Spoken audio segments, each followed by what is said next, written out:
আসসালামু আলাইকুম রহমতুল্লাহ।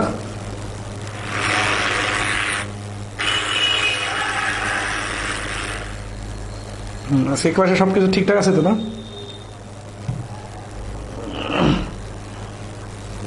আচ্ছা, আমরা আজকে ঘন জ্যামিতির ক্লাস করবো, কারণ এই জ্যামিতির অংশটা বাদ থাকার কারণে অনেকে টেনশন করতেছিলেন।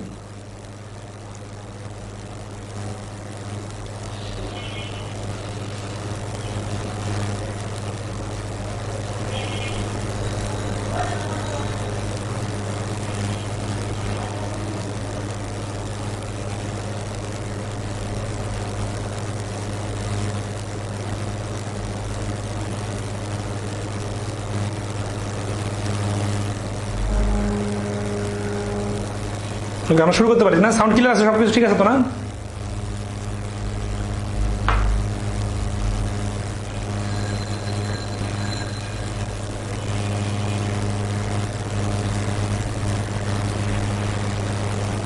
উৎপাদকে বিশ্লেষণ বহুপদী কবে করাবেন? প্রেশার লাগছে। আচ্ছা, ওটা করা দিব আগামীকালকে শুক্রবার তো, শনি রবিবারের মধ্যে করা দিব ইনশাল্লাহ। উৎপাদকে বিশ্লেষণ আর বহুপদী উৎপাদক, ওকে, শনি রবিবারের মধ্যে করা দিব। দোয়া রাখেন যাতে সুস্থ থাকি। আপনাদের প্রবলেমগুলো, আচ্ছা, আপনাদের যে ক্লাসগুলো নিছি এর পর্যন্ত, ওই ক্লাসগুলোতে কোনো যদি কোনো ধরনের আবার সাপোর্টিভ কোনো প্রশ্নের সমাধান দরকার হয় জানাবেন। হ্যাঁ, আমি কিন্তু পোস্ট দিছিলাম যে আপনাদের কি কি ক্লাস করতে চান। তো যেগুলো যেগুলো অনেকে বলছেন ওগুলো তো আমরা নর্মালি করে দিব। তারপর যদি কোথাও সমস্যা মনে করেন যে এটা ক্লাস আগে নিতে ভালো হয়, এটা করে দিব। আচ্ছা, আমরা আজকে ঘন জ্যামিতি শিখবো।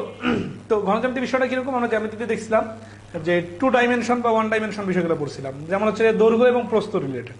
আর ঘন জ্যামিতিতে যেটা হবে সেটা হচ্ছে দৈর্ঘ্য প্রস্থের সাথে উচ্চতা আছে, ঠিক আছে? আচ্ছা, দৈর্ঘ্য প্রস্থের সাথে উচ্চতা বিষয়টা কিরকম তার আসলে যদি প্র্যাকটিক্যালি আমি একটু বোঝাইতে চাই, তাহলে ধরেন এটা একটা কাগজ, এই কাগজটা এখানে আমরা বসায় রাখলাম, তাহলে এই কাগজের সমান দৈর্ঘ্য এবং প্রস্থ আছে, ঠিক আছে? তাহলে এই কাগজটা দিয়ে আমরা কি কি ফিল করতে পারি পৃথিবীর যে কোনো 2 ডাইমেনশনাল জিনিসকে। কিরকম? ধর আছে আপনাদের জমিটা, দৈর্ঘ্য প্রস্থ, ঠিক আছে? তাছাড়া আপনাদের দরজা আছে, দরজার সামনের দিকে সাইডটা, একটা বিল্ডিং এর যে ফ্লোর আছে, ফ্লোরের দৈর্ঘ্য প্রস্থ। এখানে কিন্তু উচ্চতার বিষয়টা জড়িত না, ঠিক আছে?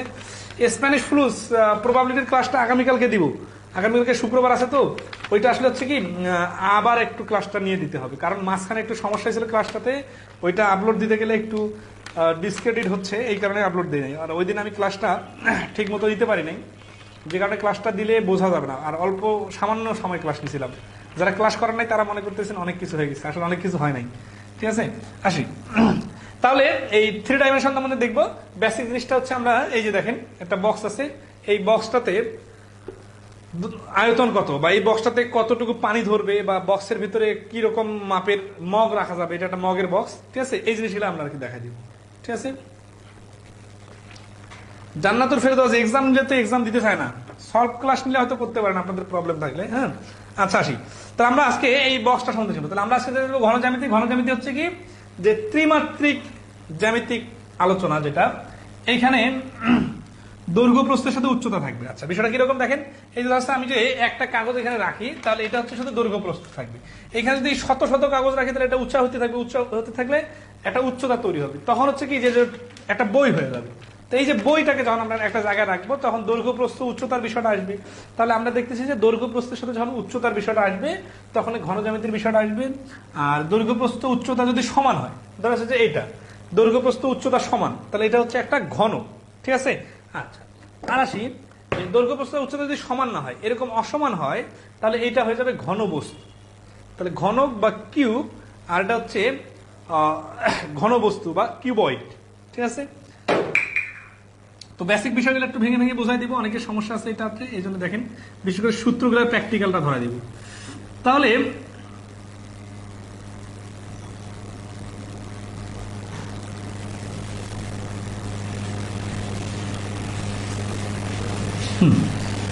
এই যে একটা ঘনক, এই ঘনকের কি কি পরীক্ষা আসতে পারে? আয়তনে দেখেন, মানে ঘনকের প্রশ্নে আসতে পারে আয়তন। তাহলে এটা দৈর্ঘ্য, প্রস্থ আর উচ্চতা, ঠিক আছে? এটা প্রস্থ, এটা হচ্ছে উচ্চতা, আর এটা দৈর্ঘ্য প্রস্থ সবগুলো তো সমান। হ্যাঁ, তাহলে দৈর্ঘ্য প্রস্থ উচ্চতা হচ্ছে সমান সমান, তাহলে এটার আয়তন হবে এ গুণন এ গুণন এ, শর্টকাটে আমরা বলবো এ কিউব। ঠিক আছে? আচ্ছা, তাহলে আয়তন মানে কি? আয়তন মানে হচ্ছে যে এইটার ভেতরে টোটাল জায়গা আছে কতটুকু, অর্থাৎ একটা আমরা ধরেন এই ঘরের মধ্যে আছে, এই ঘরের মধ্যে ফাঁকা জায়গা, খুব মানে বদ্ধ জায়গা, সবকিছু মিলে সামগ্রিকভাবে টোটাল জায়গা আছে কতটুকু, এটাকে বলা হচ্ছে আয়তন। আচ্ছা, আর হচ্ছে যে সমগ্র পৃষ্ঠতলের ক্ষেত্রফল,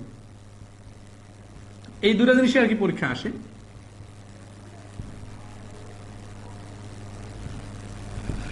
সমগ্র পৃষ্ঠতলের ক্ষেত্রফল বিষয়টা কিরকম দেখেন, যে ধরেন আছে যে সাপোজ এইখানে এইরকম একটা বক্স বানাতে কতটুকু কাগজ লাগবে। খেয়াল করেন, এখানে যখন আমরা কাগজের কথা আসবে তখন এই যে দেখেন এটা কিন্তু বক্সটার ভেতরে কিন্তু কিছু নাই, তার মানে একটা ফাঁপা জায়গা।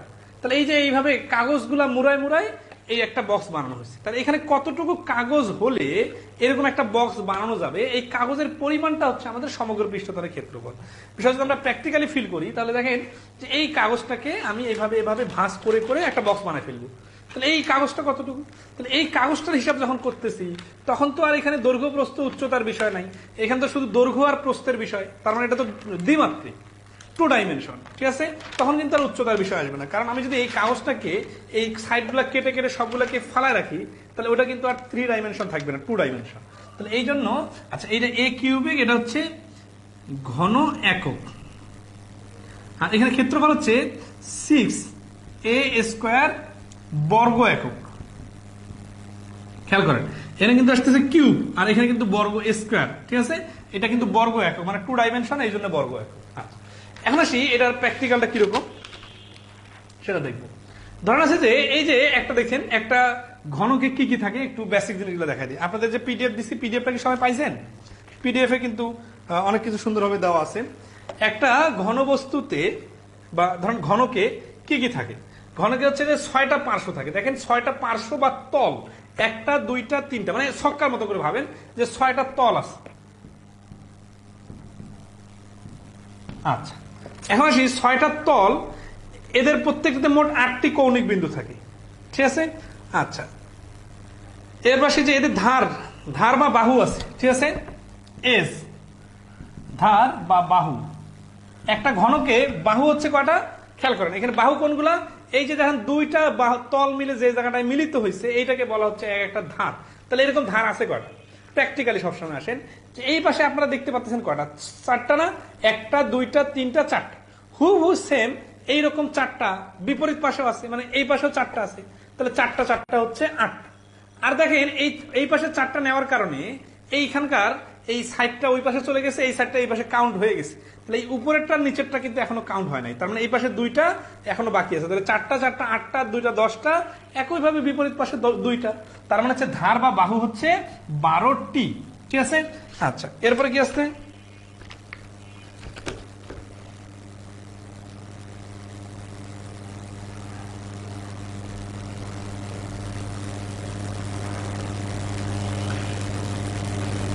চব্বিশটি, একটা ঘনকের 24টা সমকোণ থাকে। ঠিক আছে? আচ্ছা, সমকোণ 24টা কেন হলো? আচ্ছা, বিষয়টা একটু দেখা দিই। সাপোজ এই যে আপনি দেখতে পাচ্ছেন এইখানে সমকোণ আছে কয়টা, খেয়াল করেন, যেখানে যদি আপনারা এই যে কোণগুলো দেখতেছেন না, 1টা 2টা 3টা 4টা 5টা 6টা 7টা 8টা।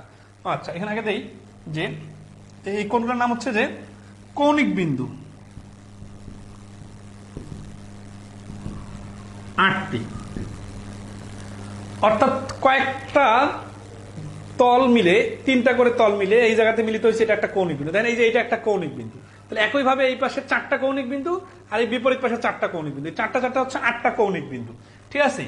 আর মোট সমকোণ 24টা। 24টা কিভাবে সমকোণ দেখেন, একটা কৌণিক বিন্দুতে 3টা করে সমকোণ তৈরি হয়েছে। কিভাবে, এই কৌণিক বিন্দুটাকে টার্গেট করেন, এইটাতে এই পাশে হচ্ছে একটা, এই যে সাইডে একটা আর এই সাইডে একটা, তাহলে একটা কৌণিক বিন্দুতে যদি 3টা করে সমকোণ তৈরি হয় তাহলে টোটাল সমকোণ আছে 3 আসতে 24টা। ঠিক আছে? এগুলো বেসিক জিনিস, প্রশ্ন অনেক সময় আসতে পারে। ঠিক আছে? আপনারা জানা থাকলে সুবিধা হবে, চিত্র দেখাই দিলাম তাহলে বুঝবেন।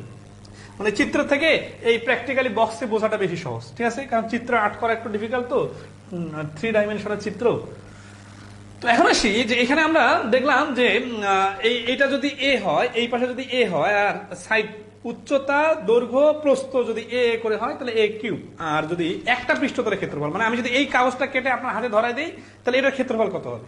যেহেতু এই কাগজটার উচ্চতা ধরে দৈর্ঘ্য হচ্ছে এ আর প্রস্থ হচ্ছে এ, তাহলে এ এ স্কয়ার, তাহলে একটা যদি এ স্কয়ার হয় তাহলে এরকম কয়টা এ স্কয়ার আছে? 6টা এ স্কয়ার।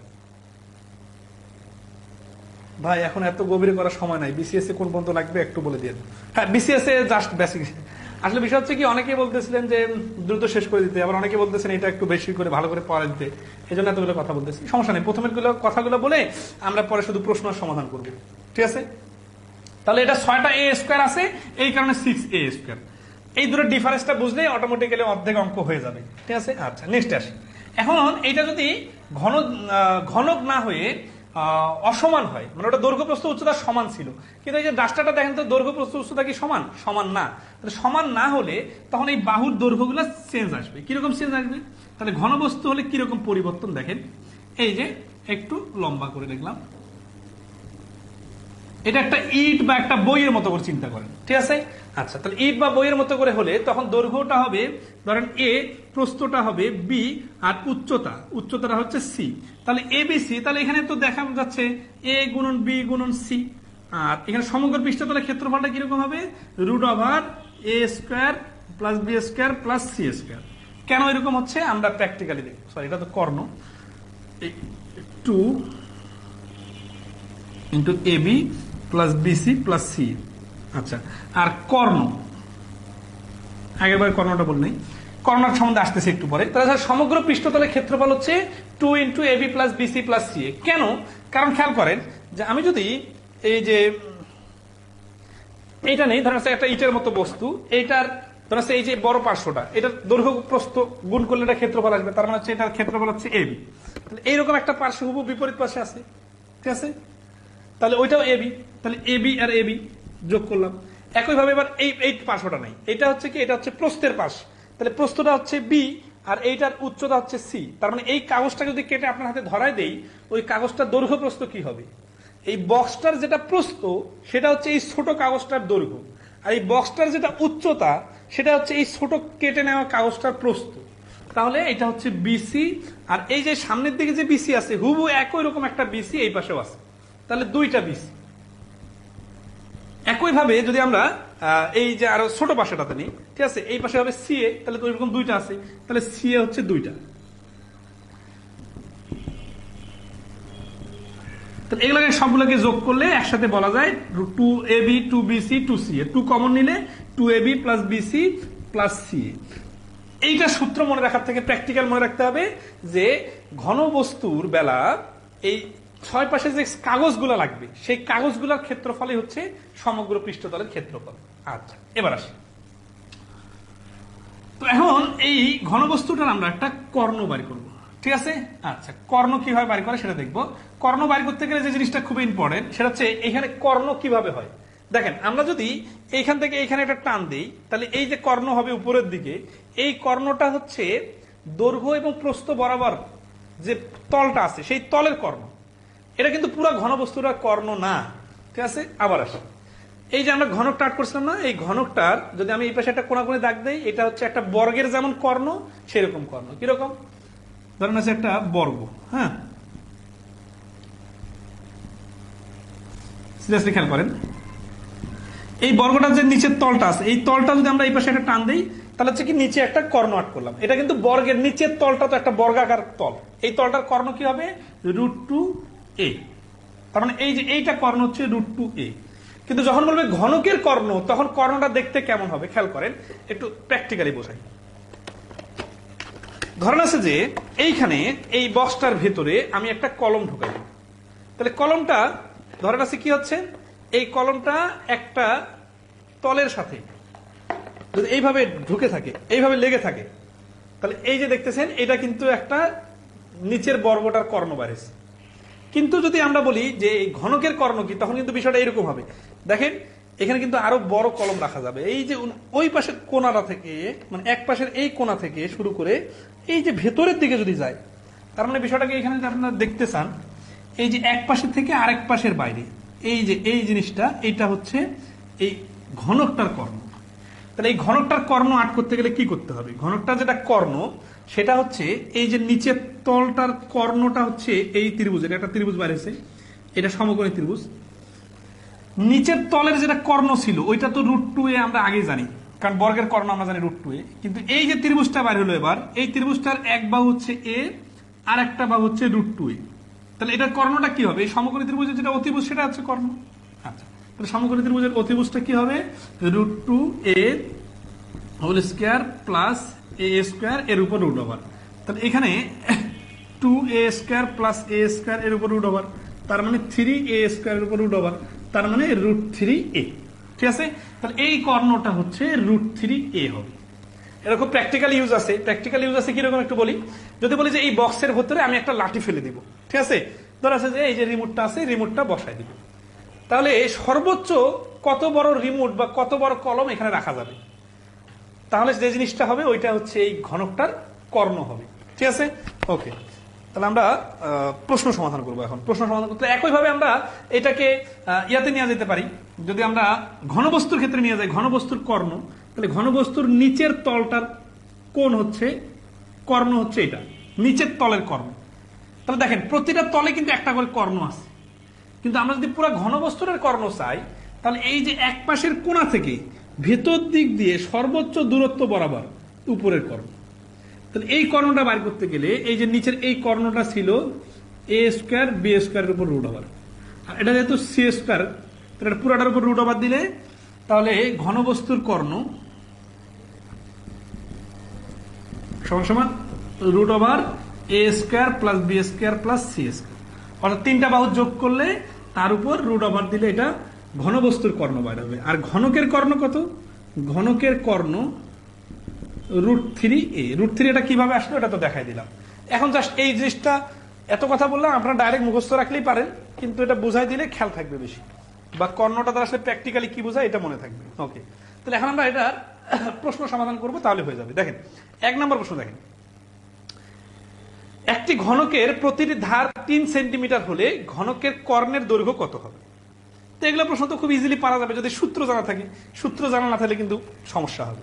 ঠিক আছে, ঘনজ্যামিতির মূল যে বিষয়টা দরকার সেটা হচ্ছে সূত্রগুলা প্র্যাকটিক্যালি বোঝা দরকার। প্র্যাকটিক্যালি বুঝলে এগুলা পারা যাবে, কঠিনের কিছু নাই। তাহলে আসি 1 নম্বরে। তাহলে এটা তো শুধু সরাসরি সূত্র প্রয়োগ করলে হবে। √3 সূত্র হচ্ছে √3 ইন্টু 1 বাহুর দৈর্ঘ্য। ঠিক আছে, তাহলে √3 ইন্টু 1 বাহু হচ্ছে 3, তাহলে এটা হচ্ছে এই প্রশ্নের অ্যান্সার। ওকে, 2 নম্বরটাও কর্ণের প্রশ্ন। বলছে যে একটা আয়তাকার ঘনবস্তুর দৈর্ঘ্য প্রস্থ উচ্চতা যথাক্রমে a b c হলে এর কর্ণের দৈর্ঘ্য কত? তাহলে কর্ণের দৈর্ঘ্য তার কি হবে? জাস্ট সূত্রটা প্রয়োগ করলে হয়ে যাবে। 3 নম্বর প্রশ্ন দেখেন। 3 নম্বর প্রশ্ন বলতেছে যে একটি আয়তাকার ঘনবস্তুর দৈর্ঘ্য প্রস্থ ও উচ্চতা যথাক্রমে 15 সেন্টিমিটার, 10 সেন্টিমিটার, 6 সেন্টিমিটার, এর আয়তন কত? তাহলে দৈর্ঘ্য প্রস্থ উচ্চতা গুণ করে দিলে হয়ে গেল 15, 10 আর 6, 6 15 90 আর 10 মিলে 900। এখানে দেখেন সেন্টিমিটার উপর কিউব দিতে হবে। কেন কিউব দিতে হবে?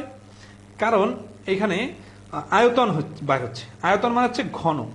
ঠিক আছে, ওকে। 4 নম্বর প্রশ্ন দেখেন, মানে সূত্রটা ভালো করে পারলে বাকিগুলো কিন্তু বেশি কঠিন না। 4 নম্বর বলছে একটি আয়তাকার ঘনবস্তুর প্রস্থ ও উচ্চতা যথাক্রমে 4 ও 2 মিটার, এর আয়তন 40 ঘনমিটার হলে এর দৈর্ঘ্য কত? ঠিক আছে, তাহলে ধরি দৈর্ঘ্য হচ্ছে x, তাহলে প্রশ্ন মতে কি হবে? x গুণন 4 গুণন 2 সমান সমান 440 ঘনমিটার। তাহলে x সমান সমান 4 2 8 দিয়ে ওই পাশে 40 কে ভাগ করলে 5। 4 নম্বর প্রশ্নের অ্যান্সার হচ্ছে 5। ওকে, 5 নম্বর প্রশ্নটা দেখেন। বলতেছে যে একটি ঘনকের সম্পূর্ণ পৃষ্ঠের ক্ষেত্রফল 96 বর্গমিটার। সমগ্র পৃষ্ঠতলের ক্ষেত্রফল বিষয়টা বুঝতেছেন? আচ্ছা, একটা পৃষ্ঠতল মানে তো হচ্ছে এক পাশে, যদি বলি একটা পৃষ্ঠতল তাহলে হচ্ছে এক পাশে, আর একটা পৃষ্ঠতল এই পাশে, কিন্তু সমগ্র পৃষ্ঠতল মানে হচ্ছে পুরা বক্সটা। তাহলে সমগ্র পৃষ্ঠতল মানে কি? প্র্যাকটিক্যালি কি? প্র্যাকটিক্যালি তাহলে খেয়াল করেন যে আপনি যদি একটা ঘরের দেওয়াল দিতে চান অথবা ধরেন আছে একটা বক্স বানাইতে যান, তাহলে আপনার দৈর্ঘ্য প্রস্থ উচ্চতা মিলে কতটুকু কাগজের প্রয়োজন হবে, এই কাগজটা আপনার এই সমগ্র পৃষ্ঠতলের ক্ষেত্রফল বের করলে বের হবে। অথবা ধরো আপনি একটা চারকোনা একটা পট বানাবেন, ধরো বিস্কুট রাখার একটা পট বানাবেন, এই পটটাতে কতটুকু প্লাস্টিকের প্রয়োজন হবে, কিভাবে আইডিয়া করবেন? এখন প্লাস্টিক দিয়ে কি আপনি খুব সিরিয়াসলি ফিল করার বিষয় আছে। ধরো যে এরকম একটা আপনি প্লাস্টিকের পট বানাবেন, কতটুকু প্লাস্টিক লাগবে খেয়াল করেন। এইরকম আপনি যদি ভেতরে ফাঁপা প্লাস্টিকের পাত্র বানান, তাহলে আপনার তো শুধু সমগ্র পৃষ্ঠতলের যে ক্ষেত্রফল সেটা দরকার আছে, কারণ আপনি তো প্লাস্টিকের পটটা ভর্তি করে রাখবেন না প্লাস্টিক দিয়ে, যা শুধু চারপাশের অংশে আপনার প্লাস্টিক দরকার। তখন কিন্তু আপনার সেই সমগ্র পৃষ্ঠতলের ক্ষেত্রফল বাইর করলে হয়ে যাবে। কারণ এই যে এই বক্সটা বানাইছি, এটা বানাইতে আপনার কাগজ লাগছে কতটুকু, কিভাবে বাইর হবে? এটা তো মাঝখানে তো ফাঁপা আছে, তাই না? এই ফাঁপা জায়গাটা তো আর কাগজ নাই, এটা কি কাগজ দিয়ে ভর্তি করা আছে না? তাহলে এটা বাইরের অংশগুলোর ক্ষেত্রফল বাইর করলে ততটুকু কাগজ লাগবে। আচ্ছা, তাহলে ধরেন যদি আমরা এটা আয়তন বাইর করি, তাহলে কি বাইর হবে? আয়তন বাইর করলে বুঝতে হবে যে এটার ভেতরেও পুরোটাই কাগজ দিয়ে পরিপূর্ণ। মানে বিষয়টা হচ্ছে প্র্যাকটিক্যালি এরকম, ধরেন বরফের মতো, অথবা ধরেন এটা ময়দার খামির যে আছে ওইটার মতো যদি মনে হয়, তখন এটা কিন্তু আয়তন হবে। ঠিক আছে, ওকে। তাহলে 5 নম্বরের অ্যান্সার কত হচ্ছে? একটি ঘনকের সমগ্র পৃষ্ঠতলের ক্ষেত্রফল হচ্ছে 96 বর্গ মিটার। এর কর্ণের দৈর্ঘ্য প্রায় কত মিটার? কর্ণের দৈর্ঘ্য বের করতে হবে, তাই না? আচ্ছা, যেহেতু এটা ঘনক বলছে, তাহলে আমরা এখানে 96 যে আছে, 96 এর জন্য আমরা কি নিব? 96 হচ্ছে √3a ইকুয়াল টু 96। √3a কেন? সরি, না √3 96 না, √3 এর মান বাইর করতে হবে। ঠিক আছে, আমাদের কর্ণের মান বাইর করতে হবে। আর 96 যে দেওয়া আছে সমগ্র পৃষ্ঠতলের ক্ষেত্রফল, তার মানে 6a স্কয়ারের ভ্যালু দেওয়া আছে 96। তাহলে a স্কয়ারের ভ্যালু হচ্ছে 6 দিয়ে 96 কে ভাগ করলে 16, a এর ভ্যালু হচ্ছে 4। তাহলে কর্ণ সমান সমান কত? এই √3a। √3a সমান সমান √3 গুণন 4, তাহলে √3 মানে হচ্ছে 1.73 পয়েন্ট সামথিং 4। তাহলে 4 কে 4, 4 7 28, তার মানে 6.90 এর কাছাকাছি। তাহলে এটাকে আমরা প্রায় যেহেতু বলছে, অপশনের মধ্যে দেওয়া আছে 7, তো অপশন দেওয়া আছে, তাহলে 7 হচ্ছে অ্যান্সার। ঠিক আছে,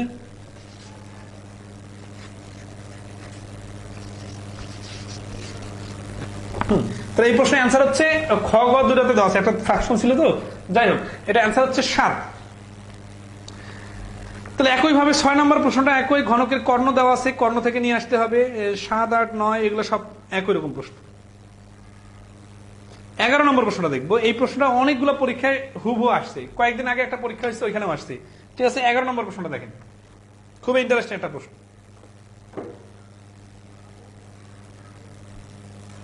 আমরা কিন্তু খুব ইজিগুলো স্কিপ করতেছি, কারণ অনেকের পরীক্ষার জন্য দরকার, আর ইজিগুলো আসলে না করাই দিলেও সমস্যা নাই, কাছাকাছি তো। আচ্ছা, তাহলে 11 নম্বর প্রশ্ন কি বলতেছে? বলতেছে একটা বইয়ের দৈর্ঘ্য 25 সেন্টিমিটার এবং প্রস্থ 18 সেন্টিমিটার। ঠিক আছে, আচ্ছা, বইটির পৃষ্ঠা সংখ্যা 200 এবং প্রতি পাতার পুরুত্ব হচ্ছে 0.1 মিলিমিটার হলে বইটির আয়তন কত? ঠিক আছে না? আচ্ছা, তাহলে এখানে আয়তন চাইছে, তাই না? আচ্ছা, এখানে খুবই ইন্টারেস্টিং একটা বিষয়, খুবই ইন্টারেস্টিং।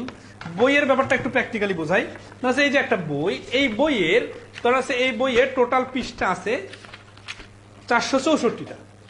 পৃষ্ঠা যখন গণনা করা হচ্ছে, তখন কিন্তু দেখেন এই যে প্রতিটা পৃষ্ঠায় উল্টাচ্ছি, এপাশে ওপাশে দুই পাশে কিন্তু পৃষ্ঠা নাম্বার দেওয়া আছে, কিন্তু যখন পুরুত্বের বিষয়টা আসতেছে, তখন কিন্তু দেখেন দুইটা পৃষ্ঠা মিলে একটা পুরুত্ব হবে। কারণ হচ্ছে এখানে যদি 200 পৃষ্ঠা থাকে, তাহলে 200টা পুরুত্ব না, 200টা পৃষ্ঠা, তার মানে এরকম একটা পাতা মিলে 100টা পাতা, তাহলে একটা পাতায় মিলে হচ্ছে কিন্তু পুরুত্বের বিষয়টা আসবে। তার মানে পুরুত্বটা প্রতিটা পৃষ্ঠার সাথে জড়িত না। আচ্ছা, তাহলে আসি, এটা টার্নিং পয়েন্ট এই কথাটা। তাহলে বইটির পৃষ্ঠা সংখ্যা 200, তার মানে পুরুত্ব হবে 100টা। প্র্যাকটিক্যালি দেখেন, তাহলে দৈর্ঘ্য হচ্ছে 25 সেন্টিমিটার। ঠিক আছে না? আচ্ছা, প্রস্থ হচ্ছে 18 সেন্টিমিটার। এখন উচ্চতাটা কত? উচ্চতাটা হবে, উচ্চতা আলাদা বাইর করে নিতে হবে। তাহলে 200 পৃষ্ঠা, এখানে কিন্তু অনেকেই মিস্টেক করতে পারেন। ঠিক আছে, পৃষ্ঠা হচ্ছে 200, তাহলে পাতা 200, 2 পৃষ্ঠা মিলে এক পাতা, তাহলে হচ্ছে 100 পাতা, মানে 100টা পাতা বা মানে আপনারা বলতে পারেন তা বা এক কাগজের কাগজ 100টা কাগজ, তাহলে একটা কাগজের পুরুত্ব কত প্রতি পাতা? দেখেন প্রশ্ন কিন্তু বলা আছে, পাতা তো বলাই আছে, পৃষ্ঠা একবার বলছে একবার পাতা বলছে, তাহলে প্রতি পাতার পুরুত্ব হচ্ছে 0.1, তাহলে এক পাতা সমান সমান 0.1, তাহলে 100 পাতা, এই যে 200 থেকে যে 100 বানায় নিতে হবে এটা মনে রাখবেন, তাহলে 0.1 গুণন 100 সমান সমান হচ্ছে দশমিক একটা থাকলে মনে করেন এখানে দশমিক নাই, তাহলে 100 আর 1 গুণ করলে 100, 1 ঘর আগে দশমিক, অর্থাৎ 10 মিলিমিটার। এখন আসি, এটা কিন্তু মিলিমিটার বলা আছে, তাহলে 100 দিয়ে 0.1 গুণ করলে 10 মিলিমিটার। এখন এগুলো আবার দেওয়া আছে সেন্টিমিটারে, এখানে বানানো মিলিমিটার, তাহলে এটা কিন্তু সেন্টিমিটার বানাইতে হবে, তাহলে 10 সেন্টিমিটার মিলিমিটার মানে 1 সেন্টিমিটার সমান সমান হচ্ছে 10 মিলিমিটার। তাহলে এখানে 10 মিলিমিটার সমান সমান কত হবে? 1 সেন্টিমিটার, তাহলে উচ্চতা হচ্ছে 1 সেন্টিমিটার। এখানে কিন্তু গুণ করে 1 আসেনি, গুণ করে কিন্তু 10 আসছে, ওটাকে কনভার্ট করে নিতে হবে কারণ এগুলো সেন্টিমিটারে দেওয়া আছে।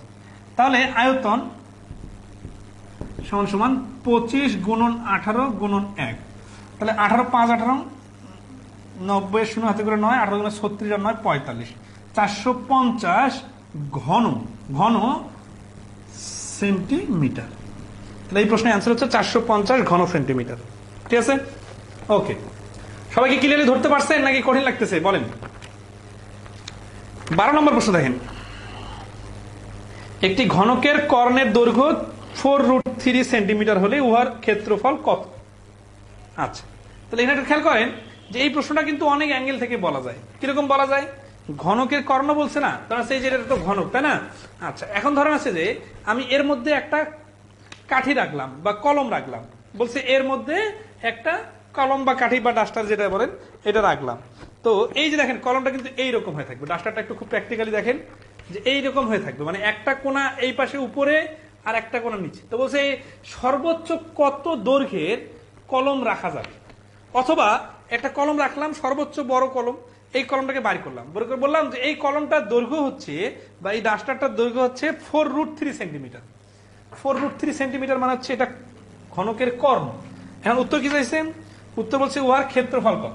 আচ্ছা, ক্ষেত্রফল যখন বলছে, ঘনকের কি ক্ষেত্রফল যখন বলবে তখন তো দৈর্ঘ্য প্রস্থ গুণ করতে হবে, তো ঘনকের কি একটা দৈর্ঘ্য প্রস্থ হবে না, অটোমেটিক্যালি বুঝে নিতে হবে সমগ্র পৃষ্ঠতলের ক্ষেত্রফল বার করতে হবে। ঠিক আছে, তাহলে এখানে দেখতেছি আমরা আমাদের সূত্র কি? সূত্র হচ্ছে √3a সমান সমান 4√3, দুই পাশ থেকে √3 বাদ দিলে a এর ভ্যালু 4, তাহলে সমগ্র পৃষ্ঠতলের ক্ষেত্রফল মানে 6a স্কয়ার, তার মানে 6 গুণন 4 স্কয়ার সমান সমান 6 গুণন 24, 424 হচ্ছে 144। তাহলে এই প্রশ্নের অ্যান্সার হচ্ছে এটা 4×16, 696। তাহলে এই প্রশ্নের অ্যান্সার হচ্ছে 96। এখানে দেখেন বর্গ সেন্টিমিটার বলতে হবে।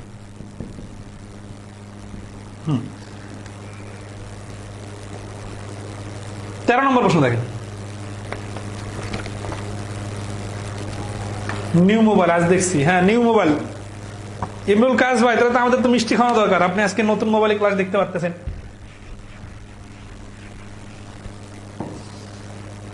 আচ্ছা, তাহলে এখন দেখেন 13 নম্বরে 30 সেন্টিমিটার লম্বা, 24 সেন্টিমিটার চওড়া এবং 18 সেন্টিমিটার উচ্চতার একটি ঘনবস্তুর কর্ণের দৈর্ঘ্য কত?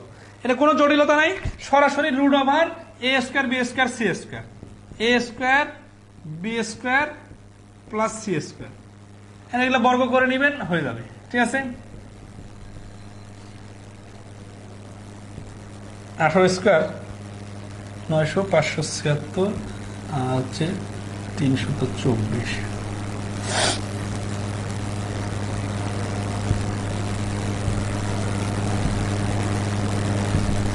1800 থেকে 900 আলাদা করে নিব আর 2 আলাদা, তাহলে 900 এর জন্য মানে হচ্ছে 30√2।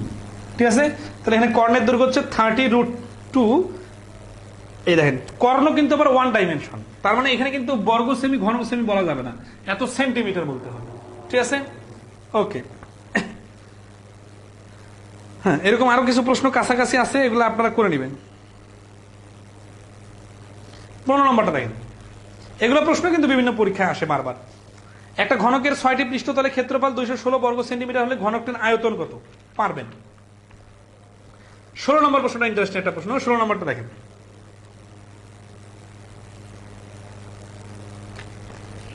বলতেছে 4 মিটার ব্যাস বিশিষ্ট একটি বলকে একটু ঘন বক্সে রাখা যায়, এমন একটি ঘন বক্সের আয়তন নির্ণয় করুন।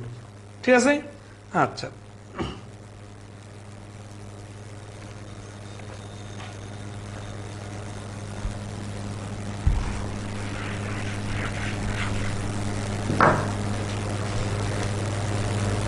ধরেন এই যে এটা বক্স, এই বক্সটা এটা ঘন বক্স, এর ভিতরে একটা বল ঢুকাই দিলাম। এখন এর ভিতরে তো একটা কেন, শত শত বল ঢোকা যাবে যদি বলগুলো ছোট ছোট হয়, আবার অনেক বড় বল ঢোকানো যাবে না।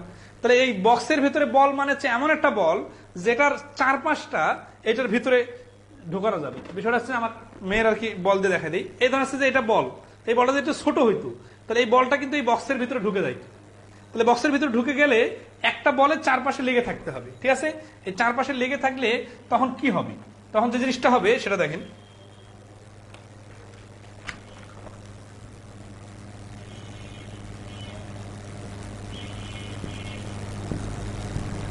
এই বক্সটার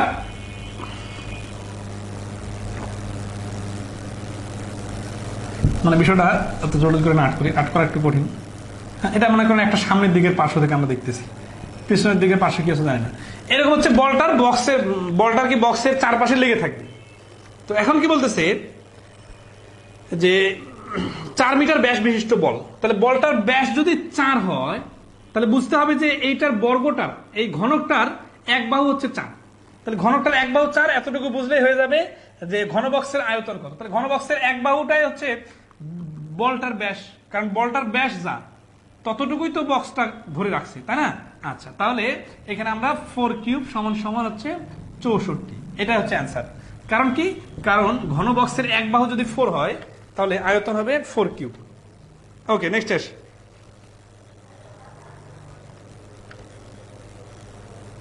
সতেরো নম্বরটা আপনারা নিজে চেষ্টা করেন তো।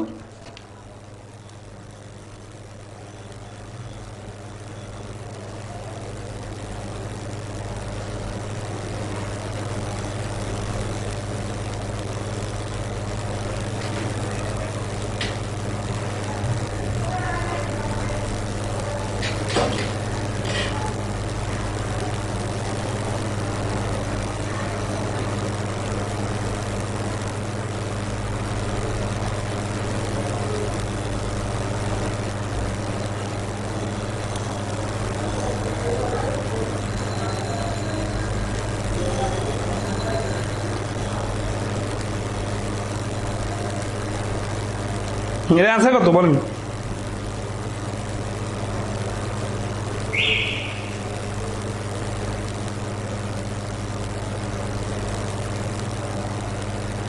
রেসপন্স খুব কম আজকে। রেসপন্স বলতে অনেকে লাইভ দেখতেছিল না, ব্যস্ততার কারণে হয়তো বা। আমি একটু দেখাই দিতেছি। এখানে হচ্ছে 18 ইঞ্চি দেওয়া আছে না, 18 ইঞ্চি 3 ফুট আর 2 ফুট, 18 ইঞ্চিটাকে 1.5 ফুট করে নিয়ে গুণ করে দিলে হয়ে যাবে। ঠিক আছে, আচ্ছা নেক্সট আসি 18 নম্বর প্রশ্ন। 18 নম্বর প্রশ্ন বলছে যে একটি আয়তাকার ঘনবস্তুর ক্ষেত্রফল 2368 বর্গ সেন্টিমিটার, ইহার দৈর্ঘ্য প্রস্থ উচ্চতার অনুপাত 6:5:4 হলে দৈর্ঘ্য কত?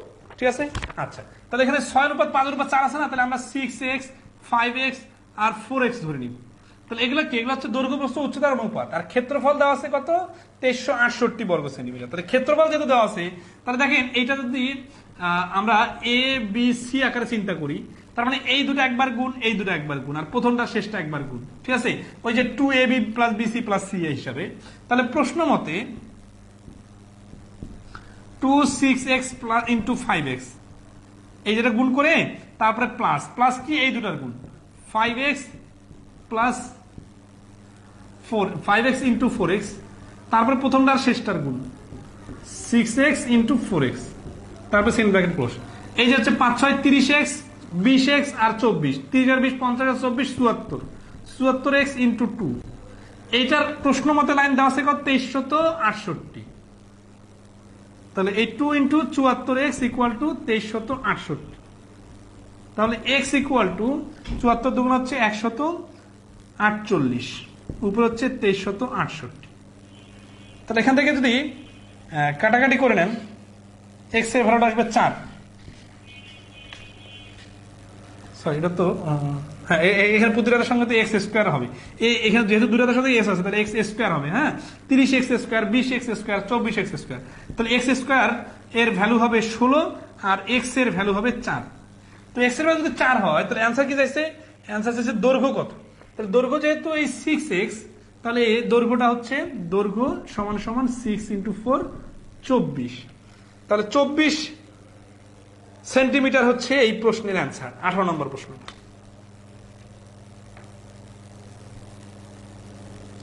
ওকে,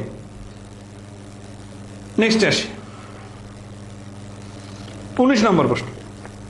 19 নম্বর বলছে যে একটি হিমাগারকে নবায়ন করার জন্য সময় এর দৈর্ঘ্য 30 ও প্রস্থ 50% বাড়ানো হলো, এর উচ্চতা 20% কমানো হলো, নবায়নকৃত হিমাগারের আয়তন পুরনো হিমাগারের থেকে শতকরা কত অংশ বেশি বা কম। কারণ আমরা কিন্তু আয়তক্ষেত্রে দৈর্ঘ্য প্রস্থ এগুলো কিন্তু অনেক দেখছি, ঠিক আছে না। আচ্ছা, কিন্তু আমরা এখানে যখন দৈর্ঘ্য প্রস্থ উচ্চতা আসবে তখন এই দৈর্ঘ্য প্রস্থ উচ্চতার বিষয়গুলোতে এই পার্সেন্টেজের হ্রাস বৃদ্ধি গুলা কিভাবে ক্যালকুলেশন করবো এটা ট্রিক্স দেখেন। খুব বেশি জটিল আসবে না, কিন্তু দ্রুত পারতে হবে। দ্রুত পারার জন্য দেখেন এখানে 100 ধরে করা যাবে না, 100 ধরে করতে গেলে কি হয়, 3টা হিসাব যখন হয় তখন অনেক বড় হয়ে যায়। এই জন্য আমরা একটু প্র্যাকটিক্যালি শর্টকাটে নিয়ে আসবো 10-10 হিসাবে। তাহলে আমরা দৈর্ঘ্যকে ধরবো 10, প্রস্থকে হচ্ছে 10 আর উচ্চতা হচ্ছে 10। এখন অনেকে ভাবতে পারেন যে এখানে তো দৈর্ঘ্য প্রস্থ উচ্চতা ভিন্ন ভিন্ন, হ্যাঁ ভিন্ন ভিন্ন থাকলেও মিলে যাবে, কারণ পার্সেন্টেজ হিসাবে আসবে। তো তাহলে এখানে আমরা গুণ করি, তাহলে এখানে 10 10 100, 10 100 হচ্ছে 1000। তাহলে দৈর্ঘ্য প্রস্থ উচ্চতার এটা প্রথমে আয়তন হচ্ছে 1000। এখন নতুন করে আয়তন কত হবে, নতুন করে আয়তন হবে বলছে কি একটি হিমাগারকে নবায়ন করার সময় দৈর্ঘ্য 30% 50% বাড়ানো হলো। তাহলে এটা যদি 30% বাড়ে তাহলে 10 এর 30% মানে 3, তার মানে বেড়ে হয়ে যাবে 13। প্রস্থ 10% 50% বাড়বে, 50% বাড়বে তার মানে 10 ছিল আর 5 বেড়ে হয়ে যাবে 15, ঠিক আছে। আচ্ছা, আর হচ্ছে কি উচ্চতা 20% কমানো হলো, তো 10 থেকে 20% কমা মানে হচ্ছে 2 কমে যাওয়া, 2 কমে যাওয়া মানে 8 হবে। তাহলে 8 15 120, 120 আর 13 গুণ করলে হচ্ছে 1560, কারণ 12 আর 13 গুণ করলে 1560। সিরিয়াসলি খেয়াল করেন, এগুলো যদি 100 ধরে হিসাব করতেন অনেকগুলো বাড়তি লেখা লিখতে হইতো আর গুণ করতে যা সময় বেশি নষ্ট হইতো। তাহলে খেয়াল করেন এখানে আসলো 1000 আর এখানে আসতেছে 1560। তাহলে এটা যদি আমরা পার্সেন্টেজে কনভার্ট করি এখন, যে এখানে বাড়ছে কত 560, তাই না। আচ্ছা, এমনিতে দেখে বোঝা যাচ্ছে 1000 1560, 00 বাদ দিলে 100-তে 156 হয়েছে, তার মানে 56% বাড়ছে। আর যদি আপনারা একেবারে অ্যানালগ সিস্টেমে প্রতিটা লিখে লিখে করতে চান তাহলে নিচে হচ্ছে 1000, হ্যাঁ, আর 1560 থেকে 1000 বাদ দিলে 560 গুণন 100 করার জন্য 100, এই 2 কাটা, এই 0 কাটা, থাকতেছে 56%। তার মানে মোটের উপর আয়তনটা 56% বাড়বে। তাহলে এখানে একটা খুব ইন্টারেস্টিং পয়েন্ট দেখলাম যে আমরা যদি এরকম ঘনবস্তুর বেলা দৈর্ঘ্য বস্তু উচ্চতা কম বেশি কথা বলে তখন আমরা 10-10 করে হিসাব করবো, তাহলে দ্রুত হিসাব করা যাবে, ঠিক আছে। ওকে, এখন যেহেতু ঘনবস্তু আর ঘনকের আয়তন ক্লাস আমরা পড়তেছি, এখানে আমরা একটু চৌবাচ্চার পানির ধারণ ক্ষমতার প্রশ্নটা করে ফেলবো। খেয়াল করেন এই 42তম বিসিএস এ কিন্তু চৌবাচ্চার পর প্রশ্ন আসছে, ঠিক আছে, এবং এটা বোর্ড বই থেকে আসছে, আমরা একটু দেখে নিব। ওকে, দেখেন 20 নম্বর প্রশ্ন দেখেন, একটি আয়তাকার ঘনবস্তুর দৈর্ঘ্য 5 মিটার, প্রস্থ 3 মিটার এবং উচ্চতা 2 মিটার হলে বস্তুটি কত লিটার পানি দ্বারা পূর্ণ হবে, ঠিক আছে। আচ্ছা, তাহলে আসি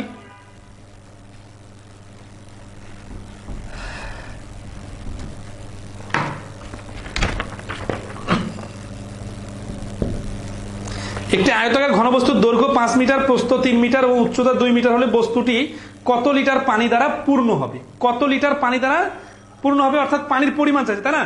তাহলে দৈর্ঘ্য প্রস্থ উচ্চতা যে বলা আছে এইটার সাথে পানির লিটারের রিলেশনটা কিরকম, এই রিলেশনটা আমরা ভালো করে বুঝবো।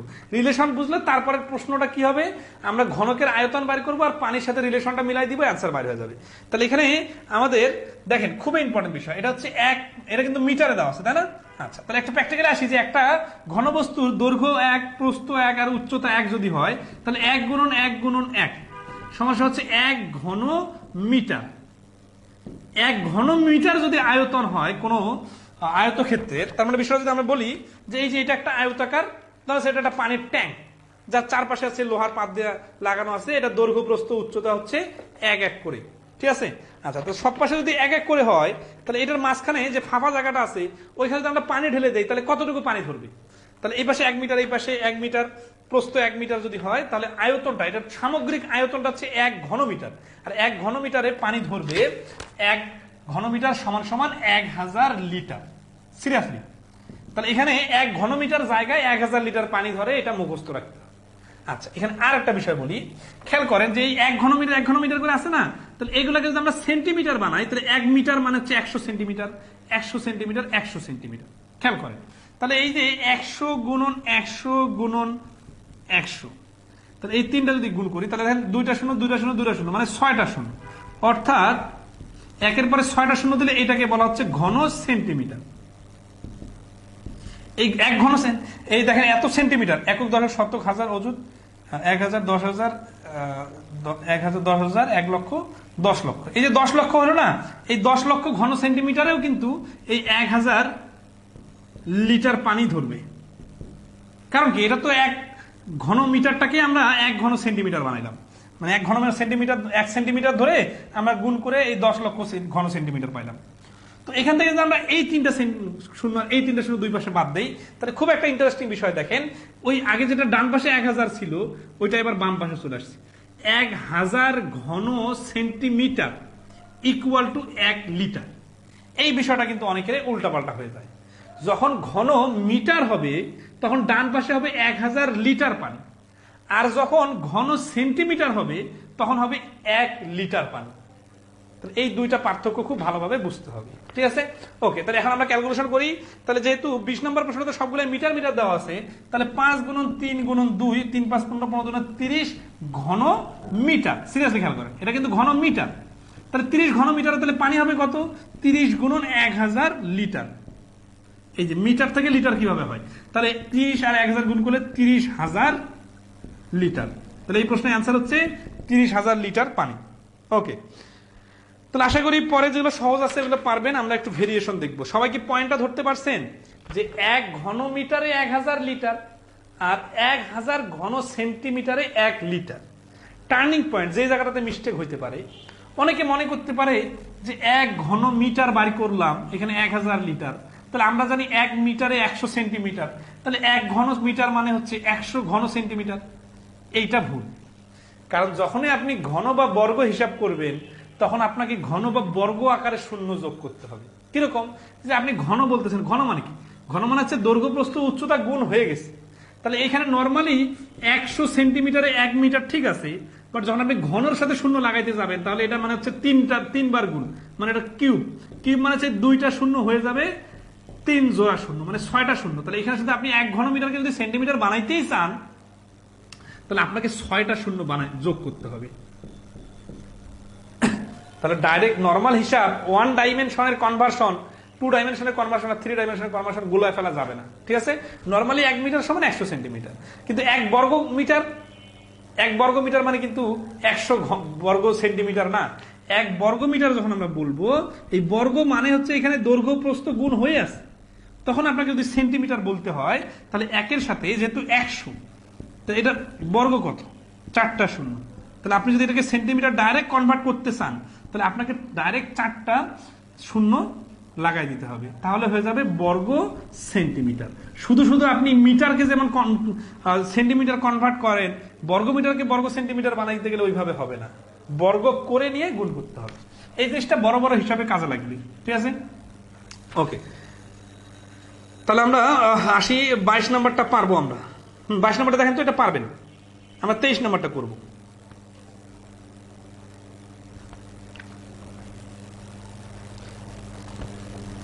22 নম্বরটা বলতেছে যে একটা চৌবাচ্চার দৈর্ঘ্য 10 মিটার, প্রস্থ 5 মিটার এবং গভীরতা 40 সেন্টিমিটার। চৌবাচ্চাটির ধারণ ক্ষমতা কত? ঠিক আছে, তাহলে 10 মিটার 5 মিটার আর গভীরতা 40 সেন্টিমিটার, তাহলে ধারণ ক্ষমতা চাইছে, তাই না? আচ্ছা, তাহলে ধারণ ক্ষমতা বার করতে গেলে কি করতে হবে দেখেন।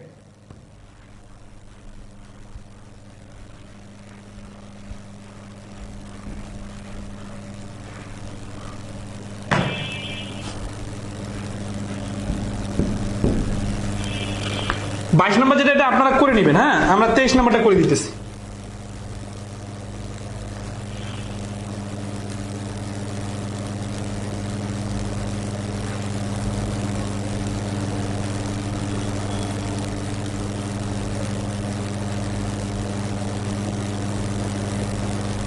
23 নম্বরে বলছে যে একটা চৌবাচ্চায় 8000 লিটার পানি ধরে। 22 নম্বরটা হচ্ছে 40 সেন্টিমিটারকে 0.4 মিটার বানাইতে হবে, তারপরে নর্মালি গুণ করে দিয়ে 1000 গুণ করে দিলে হয়ে যাবে। 23 নম্বরে বলছে 8000 লিটার পানি ধরে, মানে পানি ধারণ ক্ষমতার আগে দেওয়া আছে চৌবাচ্চাটির দৈর্ঘ্য 3.5 মিটার, প্রস্থ হচ্ছে 1.5 মিটার হলে এর গভীরতা কত।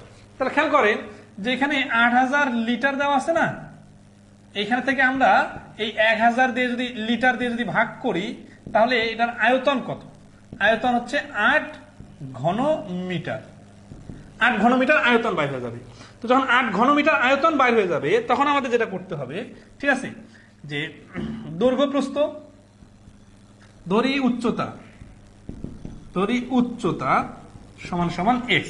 তাহলে প্রশ্ন মধ্যে কি হচ্ছে x গুণন 3.5 গুণন 1.5, এইটা সমান সমান হচ্ছে 8। ঠিক আছে, তাহলে x গুণন 3.5 গুণন 1.5 সমান সমান 8 ঘন মিটার। কারণ কি, এই দৈর্ঘ্য প্রস্থ উচ্চতা গুণ করলেই তো এই আয়তন বাইর হয়, আর এই আয়তনের সাথে 1000 লিটার গুণ করার কারণে তো 8000 লিটার আসছে। তার মানে আগে যেগুলো শিখলাম ওগুলোর উল্টা পাশে এটা। ঠিক আছে, তাহলে 3.5 আর 1.5, এটা যদি আমরা x ইকুয়াল টু 8 ডিভাইডেড 3.5 গুণন 1.5 দেই, এটা ক্যালকুলেশন করে আসবে 1.52।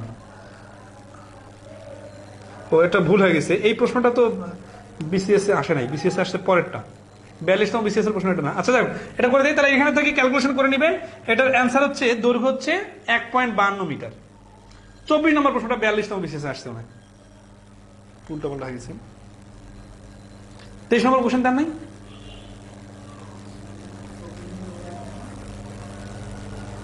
তার আগে 23 নম্বরটা যখন করাচ্ছিলাম, একটা স্কিপ করে নিন, 22 নম্বরটা করতে বললাম।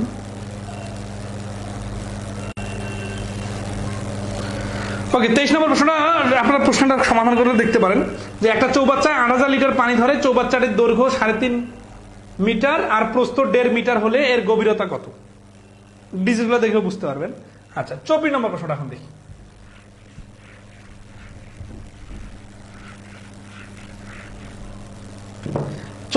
যে একটা চৌবাচ্চায় 19,200 লিটার পানি ধরে, এর গভীরতা 2.56 মিটার এবং প্রস্থ 2.5 মিটার হলে দৈর্ঘ্য কত?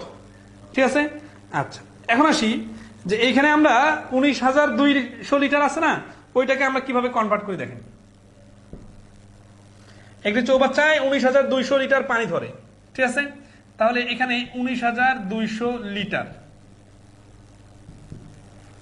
এইটাকে যদি আমরা 1000 লিটার দ্বারা ভাগ করি তাহলে যেটা আসবে সেটা হচ্ছে 19.2। এই 19.2 কে আমরা এবার আয়তন বলতে পারবো, এটার নাম হচ্ছে ঘন মিটার।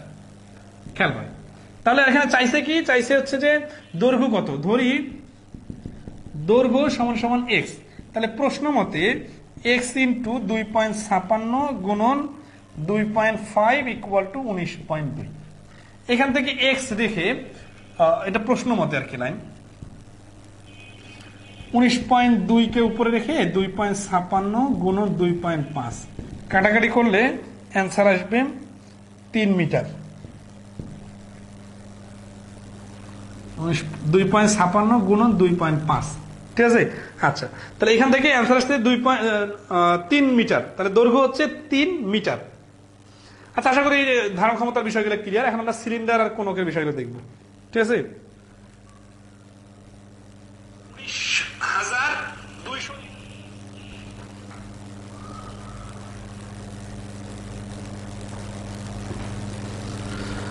ওকে, এখন আমরা দেখবো বেলন, সিলিন্ডার, তারপরে হচ্ছে কোনক, তারপরে গোলক, এই বিষয়গুলা এবং অর্ধগোলক।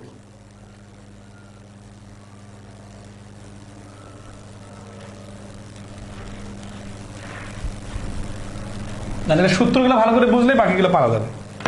তো আসি, প্রথমে আমরা আসি বেলনের বিষয়টা দেখবো।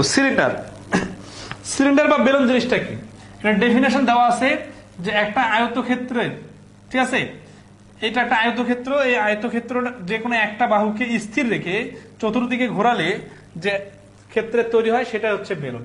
ঠিক আছে, কিরকম বিষয়টা, এরকম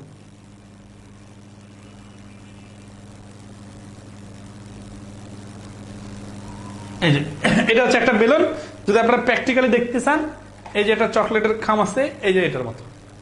বিষয়টা যদি আরো প্র্যাকটিক্যালি ফিল করতে চান, ধরেন একটা স্টিলের পাত আছে, এই পাতটাকে এইভাবে আমরা গোল করে দিলাম।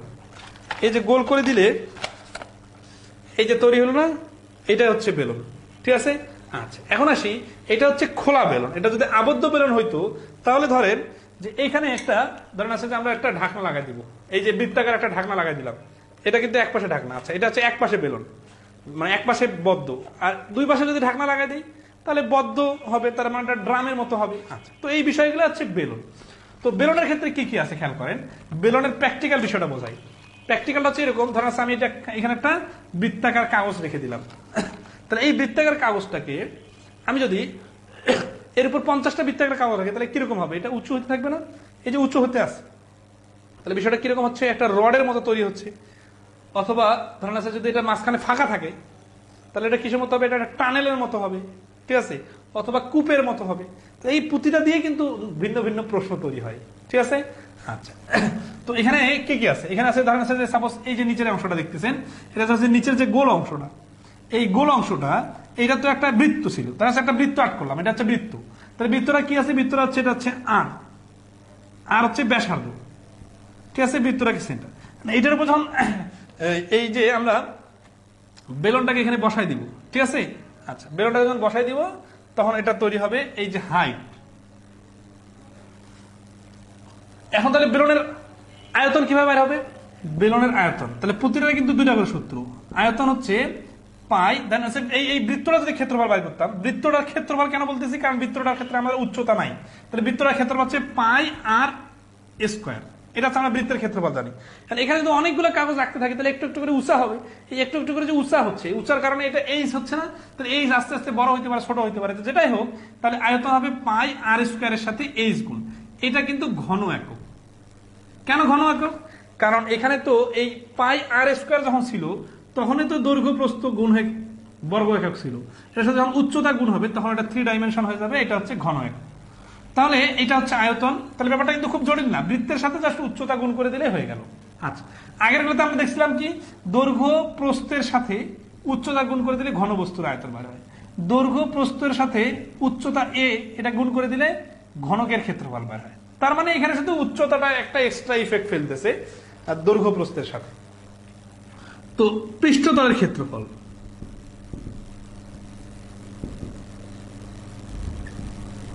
খেয়াল করেন, পৃষ্ঠতলের ক্ষেত্রফল এখানে কিন্তু একটা পৃষ্ঠতল নাই, এখানে দুইটা পৃষ্ঠতল আছে। কিরকম? ধরছে এই যে এটা একটা কাগজ মনে করেন, এই কাগজটা এইভাবে বাঁকা হয়ে তো এটা গোল হয়েছে, তাই না? তাহলে এটা যদি আমরা ড্রামটার যে স্টিলের পাতটা বাঁকা করা হয়েছে, ওইটাকে যদি আমরা সোজা করে দেখি, ধরছে এই ড্রামটা এইভাবে কাটলাম, কেটে সোজা করে দিলাম, তাহলে এটা এরকম হবে না? এটা জাস্ট বোঝার জন্য বাঁকা করে দিচ্ছি। এটা তো একটা পাত হবে, স্টিলের পাত হবে। তাহলে স্টিলের পাতটা এটা তো একটা কাগজের মতো, ধরছে এটা একটা কাগজ। তাহলে এটা কি আছে? এটা দৈর্ঘ্য আর প্রস্থ আছে। তাহলে এটা দৈর্ঘ্য আর প্রস্থ কি? খেয়াল করেন যে এইখানে যেটা বৃত্তাকার গোল করা ছিল, এই যে দেখেন কাগজটা আছে না, এই কাগজটা এইভাবে যদি আমরা গোল করি, তাহলে এই যে গোল করলাম, তাহলে গোল করলে এই নিচের অংশটা কি? নিচে তো একটা আবার এরকম বৃত্ত দিয়ে ঢেকে দেওয়া আছে, এই যে এরকম একটা বৃত্ত দিয়ে ঢেকে দেওয়া আছে না? তাহলে এই বৃত্তটার যেটা পরিধি, ওইটাই হচ্ছে এই যে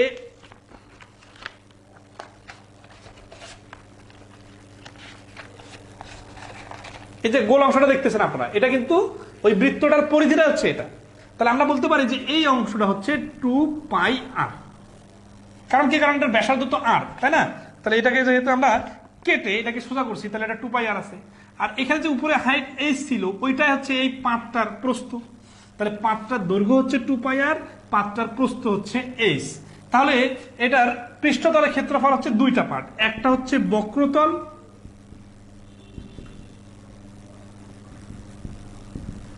হ্যাঁ, বক্রতলের ক্ষেত্রফল কত? তাই এই বাঁকা অংশটা যদি সোজা করি, তাহলে এটা হচ্ছে 2 পাই আর আর এইচ গুণ করলে হবে 2 পাই আর এইচ। কারণ এটার পুরাটার ক্ষেত্রফল হচ্ছে 2 পাই আর এইচ। এইচ কেন? এই উচ্চতা, দৈর্ঘ্য আর প্রস্থ গুণ হয়ে গেল। কিন্তু এটাই কি সমগ্র পৃষ্ঠতলের ক্ষেত্রফল হলো না? আরো একটা তল আছে, আরো ক্ষেত্রফল আছে। কিরকম? এই যে নিচে আমরা একটা বৃত্তাকার বৃত্ত দিয়ে এটাকে, ড্রামটার নিচে ঢাকনা তলা আছে, আবার উপরে একটা ঢাকনা আছে, তাহলে এরকম দুইটা বৃত্ত আছে না? তাহলে এই বৃত্তটার ক্ষেত্রফল কত? তাহলে সমতলের বৃত্ত দুটির ক্ষেত্রফল সমতল মানে নিচের একটা বৃত্ত উপরে একটা বৃত্ত, নিচের বৃত্তটার ক্ষেত্রফল হচ্ছে পাই আর স্কোয়ার আর উপরেরটার ক্ষেত্রফল পাই আর স্কোয়ার, তার মানে দুইটা মিলে 2 পাই আর স্কোয়ার। তাহলে নিচের তল আর উপরের তল মিলে দুইটা মিলে হচ্ছে 2 পাই আর স্কোয়ার হচ্ছে ক্ষেত্রফল। তাহলে এই এইটা ক্ষেত্রফল আর এইটা ক্ষেত্রফল যদি যোগ করি, এইটা বাদে তো আর এই ড্রামে আর কিছু লাগবে না, তাহলে সমগ্র পৃষ্ঠতলের ক্ষেত্রফল হচ্ছে এই দুটার যোগফল, তার মানে 2 পাই আর এইচ যোগ 2 পাই আর স্কোয়ার।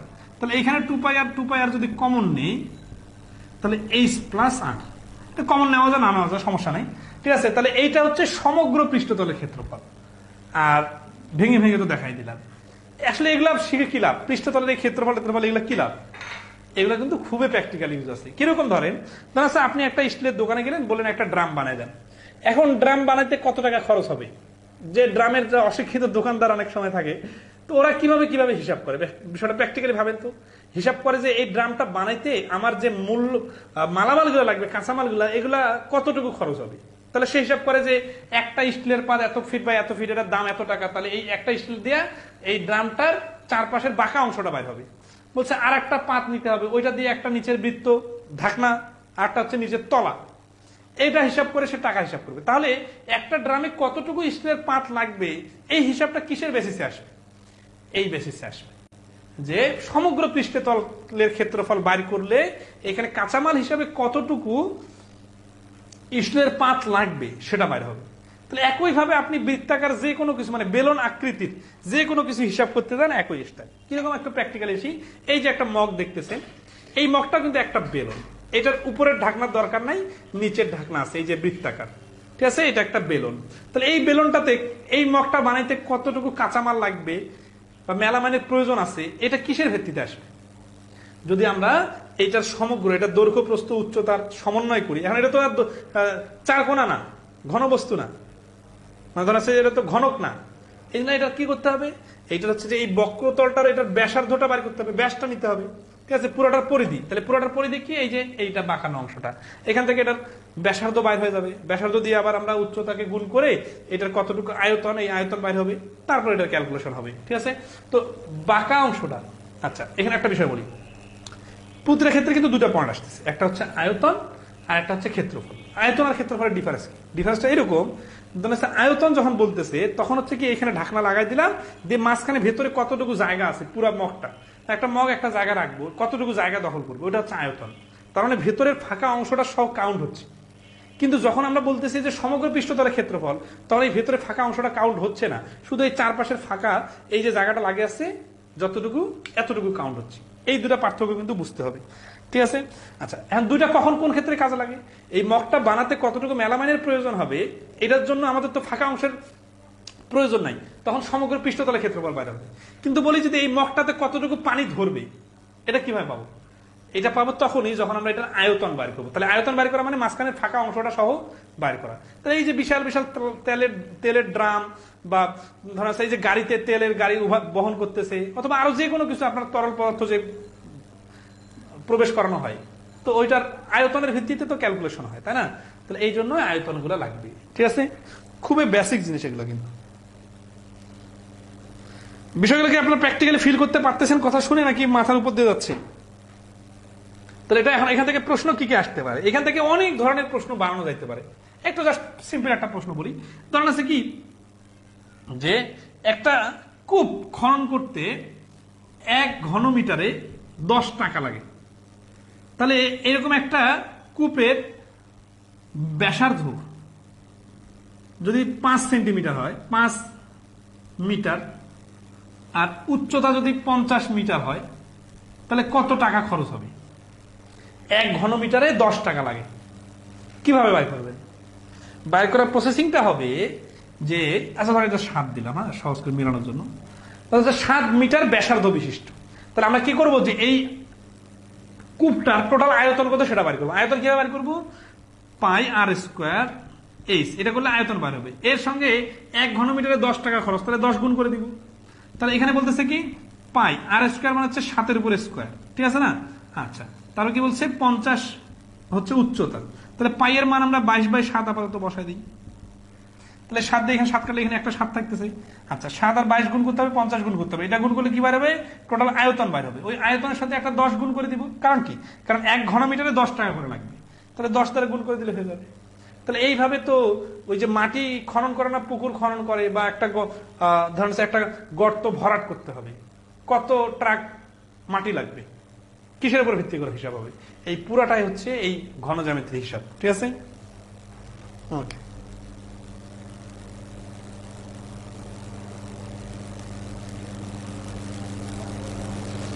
হ্যাঁ, সময়ের পথিক খুবই ইন্টারেস্টিং একটা প্রশ্ন করছেন যে স্যার হাতের মগটার জন্য, হ্যাঁ এই যে দেখেন বিষয়টা যখন প্র্যাকটিক্যালি ফিল করতে পারবেন তখন আপনাদেরকে একটা জিনিস না শেখাইলেও আপনারা ডিফারেন্সিয়েট করতে পারবেন। খেয়াল করেন, এই যে বলতেছেন যে মগটার ক্ষেত্রে তো একটা ঢাকনা নাই, তাহলে এটা কি হবে? নাইস একটা প্রশ্ন। তাহলে এই মকের বেলা সমগ্র পৃষ্ঠতল কি হবে? খেয়াল করেন, আমরা পৃষ্ঠতলের ক্ষেত্রফল আমার সময় কি আনছিলাম? 2πr/h নিছিলাম। কেন? কারণ এই যে বাঁকানো অংশটা এটা হচ্ছে 2πr/h। আর খেয়াল করেন যে এই 2πr² কেন নিছিলাম? কারণ নিচে একটা বৃত্ত, উপরে একটা বৃত্ত। তাহলে এই মগের ক্ষেত্রে নিচে একটা বৃত্ত আছে কিন্তু উপরের বৃত্তটা নাই, তাহলে তো আরো সহজ, এইখানে 2 গুণ না করে আমরা শুধু একটা πr² নিব। তাহলে দেখেন তো এই যে বক্রতলের ক্ষেত্রফল আর এক পাশের একটা অংশের ক্ষেত্রফল, তাহলে তো সমগ্র পৃষ্ঠতলের ক্ষেত্রফল বাইরে হয়ে যাবে। অনেকে এখন ডান্ডার কথা বলতে পারেন, এটা হিসাব আলাদা হবে। এটাকে ধরা যাচ্ছে তখন আমরা এটাকে কাটবো, কাটে এটাকে টোটাল দৈর্ঘ্য বানাবো, দৈর্ঘ্য বানালে এটা একটা ঘন বস্তু নিব, ঘন বস্তু নিয়ে এটা আরো সূক্ষ্ম হিসাব করবো, এটা আলাদা করে হিসাব করে ওই হিসাবটা এটার সঙ্গে যোগ করে দিব। আচ্ছা, তো আসি বিষয়টা প্র্যাকটিক্যালি ফিল করতে পারছেন তো না? সময়ের প্রতি ক্লিয়ার কি হয়েছে আপনার? ওকে, নেক্সট আসি। তাহলে এটা গেল আমাদের মানে ঘন বেলন। ঠিক আছে, এখন এই বেলনের উপর কয়েকটা প্রশ্ন দেখা দিই, তারপরে আমরা যাব কোনকে, তারপরে বলে। ওগুলা কিন্তু যা সূত্রগুলো বুঝলেই হয়ে যাবে। প্রশ্নগুলো আপনারা দু একটা স্যাম্পল দেখা দিতেছি, বাকিগুলো নিজে থেকে পারবেন। বেলনের প্রশ্নে আসি।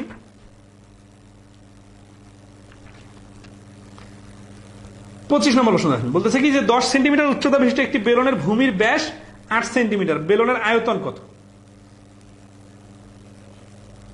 সময়ের প্রতীক ক্লিয়ার, ওকে নাইস। তাহলে 25 নম্বর হচ্ছে 10 সেন্টিমিটার উচ্চতা বিশিষ্ট একটি বেলনের ভূমির ব্যাস 8 সেন্টিমিটার, বেলনের আয়তন কত? তাহলে দেখেন 10 আর উচ্চতা হচ্ছে 10, তার শুধু চিত্রটাতে একটু ফিল করবেন। হ্যাঁ,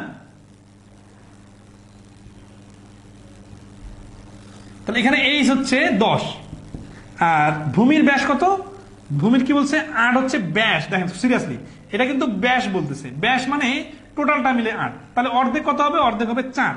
তাহলে আমরা আসি πr²h, তাহলে পাইটা থাকলো, আর এর মান হচ্ছে 4² গুণন এইচ হচ্ছে 10। ঠিক আছে না? আচ্ছা, তাহলে 4 × 16 = 10, 160 পাই। 160 পাই হচ্ছে অ্যান্সার। আচ্ছা, জটিল কিছু নাই। 26 নম্বর প্রশ্নটা দেখেন। 26 নম্বর প্রশ্ন বলতেছে যে কোন কুয়ার গভীরতা 10 মিটার এবং ব্যাসার্ধ 1 মিটার হলে ওই কুয়ার আয়তন কত? কুয়ার কথা বললো কিন্তু জিনিস তো একই, গভীরতা। এখানে কিন্তু গভীরতাটাই হচ্ছে হাইট, তাই না? তাহলে মনে করি এটাই কুয়া, এটা কুয়া, এটা এইচ মানে হচ্ছে 10, আর এটার ব্যাসার্ধ বলা আছে 1, তার মানে এখানে ব্যাস না, এটা অর্ধেক করতে হবে না, এটা ডাইরেক্ট ব্যাসার্ধ বলা আছে। তাহলে এখানে হচ্ছে πr² মানে 1² আর এইচ হচ্ছে 10, তার মানে হচ্ছে 10 পাই। তাহলে এই প্রশ্নের অ্যান্সার হচ্ছে সরাসরি 10 পাই। ওকে, নেক্সট আসি। 28 নম্বর। কঠিন লাগতেছে নাকি? হ্যাঁ, 28 নম্বর কি বলতেছে? বলতেছে যে একটি বেলনের পৃষ্ঠতলের বক্রপৃষ্ঠের ক্ষেত্রফল 10 বর্গ সেন্টিমিটার এবং আয়তন 150 ঘন সেন্টিমিটার হলে উহার ভূমি বৃত্তের ব্যাসার্ধ কত? ভূমি বৃত্তের ব্যাসার্ধ কত? ঠিক আছে, দেখেন একটি বেলনের বক্রপৃষ্ঠের ক্ষেত্রফল 100 বর্গ সেন্টিমিটার এবং আয়তন 150 সেন্টিমিটার। তাহলে সূত্র দিলে বসাই দিলে কিন্তু হয়ে যাচ্ছে। বক্রপৃষ্ঠের ক্ষেত্রফল মানে দেখেন 2πr/h = হচ্ছে 100 আর আয়তন হচ্ছে 150, তার মানে πr²h = 150। এখান থেকে এখন উত্তর কি চাইছে? উত্তর চাইছে যে ব্যাসার্ধ কত। ব্যাসার্ধ মানে হচ্ছে r এর মান বার করতে হবে। খেয়াল করেন, এখানে πr/h আছে, এখানে πr/h আছে, কিন্তু এইখানে একটা স্কয়ার আছে, মানে এখানে দুইটা আর আছে। তাহলে এই এইচটাকে ওই পাশে দিয়ে ভাগ করে দিলে হয়ে যাচ্ছে 50, মানে 2টা। তার মানে πr/h = 50 আর πr² h = 150। তাহলে খেয়াল করেন তো, এইটা দিয়ে যদি এইটাকে ভাগ করি তাহলে নাম দেই 1 নাম্বার 2 নাম্বার। তাহলে 2 নাম্বার সমীকরণকে ভাগ করব 1 নাম্বার দিয়ে। তাহলে কি হবে, উপরে পাই আর স্কোয়ার এইচ ইকুয়াল টু 150, নিচে পাই আর এইচ 50। তাহলে এখানে আর পাই পাই কাটা, আর কেটে দিলে আরেকটা আর থাকবে, এইচ এইচ কাটা, তার মানে আর সমান সমান 3। দেখেন এর সূত্র না জানলে কিন্তু এগুলা করতে পারবেন না, এই জন্য সূত্রটা খুবই ইম্পর্টেন্ট। ওকে, 29 নম্বর টাইপের প্রশ্ন আমরা করে দিছি, আমরা করে নিবেন, একটু দেখে নেন জাস্ট 29 নম্বর প্রশ্নটা। 30 নম্বর কি বলতেছে, 30 নম্বর বলতেছে যে একটা মগের ভেতরের আয়তন 150 ঘন সেন্টিমিটার হলে 270 লিটারের কত মগ পানি হবে। এটা খুব একটা ইন্টারেস্টিং প্রশ্ন, সপ্তম শ্রেণীর অনুশীলনী 3 এই প্রশ্নটা আছে, ঠিক আছে, আপনারা একটু দেখে নিতে পারেন। এবং এই প্রশ্নটা অনেকটা পরীক্ষায় আসছে।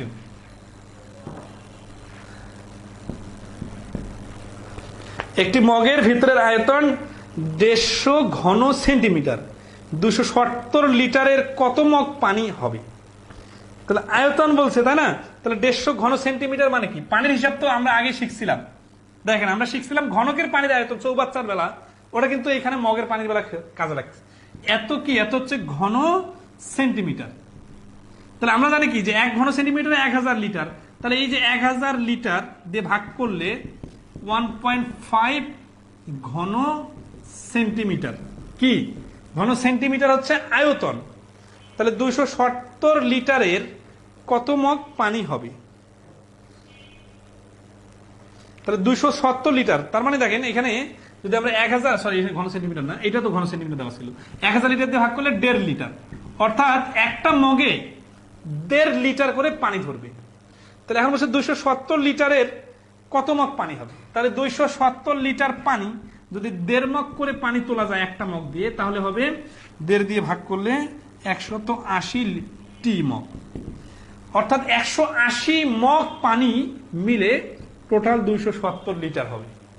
জটিল কিছু না, ঘন জ্যামিতিতে জাস্ট হচ্ছে কি কোনটা দ্বারা কি বলতেছে এটা বুঝতে হবে।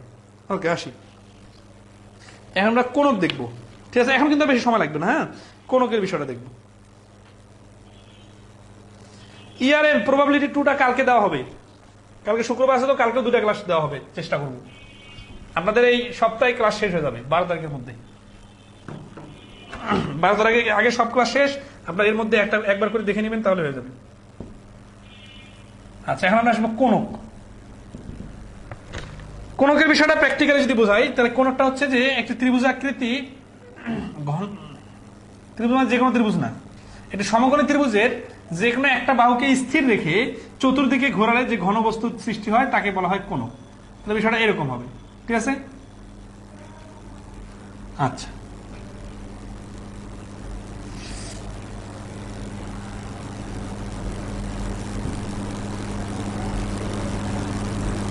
মানে এটা গোলটা চারপাশ দিয়ে হবে। হ্যাঁ, তো আসি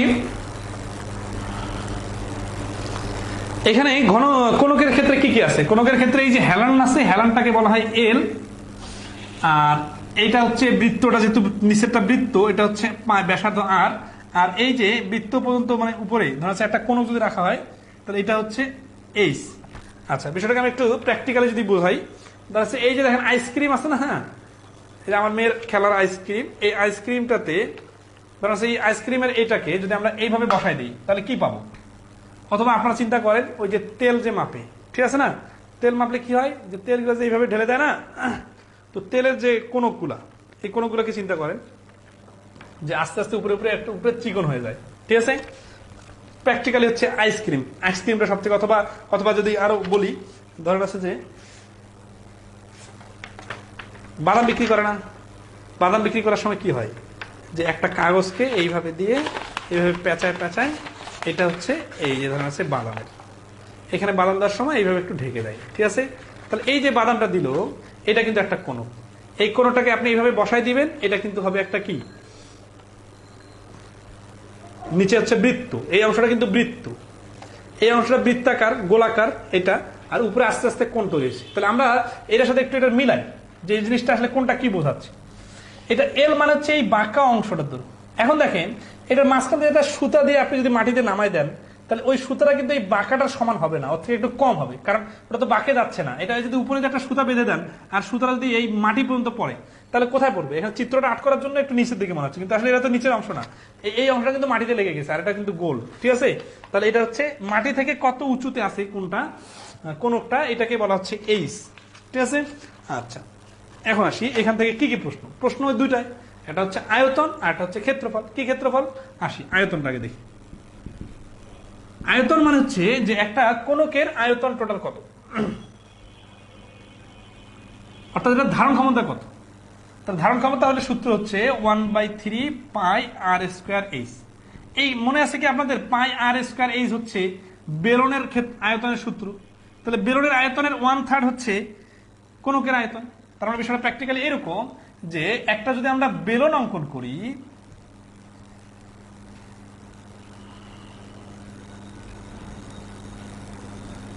তাহলে এই বেলনটাতে ধরেন প্র্যাকটিক্যালি, এটা কিন্তু আসলে এক্সপেরিমেন্ট চালানো যায়, আপনারা ইউটিউবে দেখবেন অনেক ভিডিও আছে এক্সপেরিমেন্টের।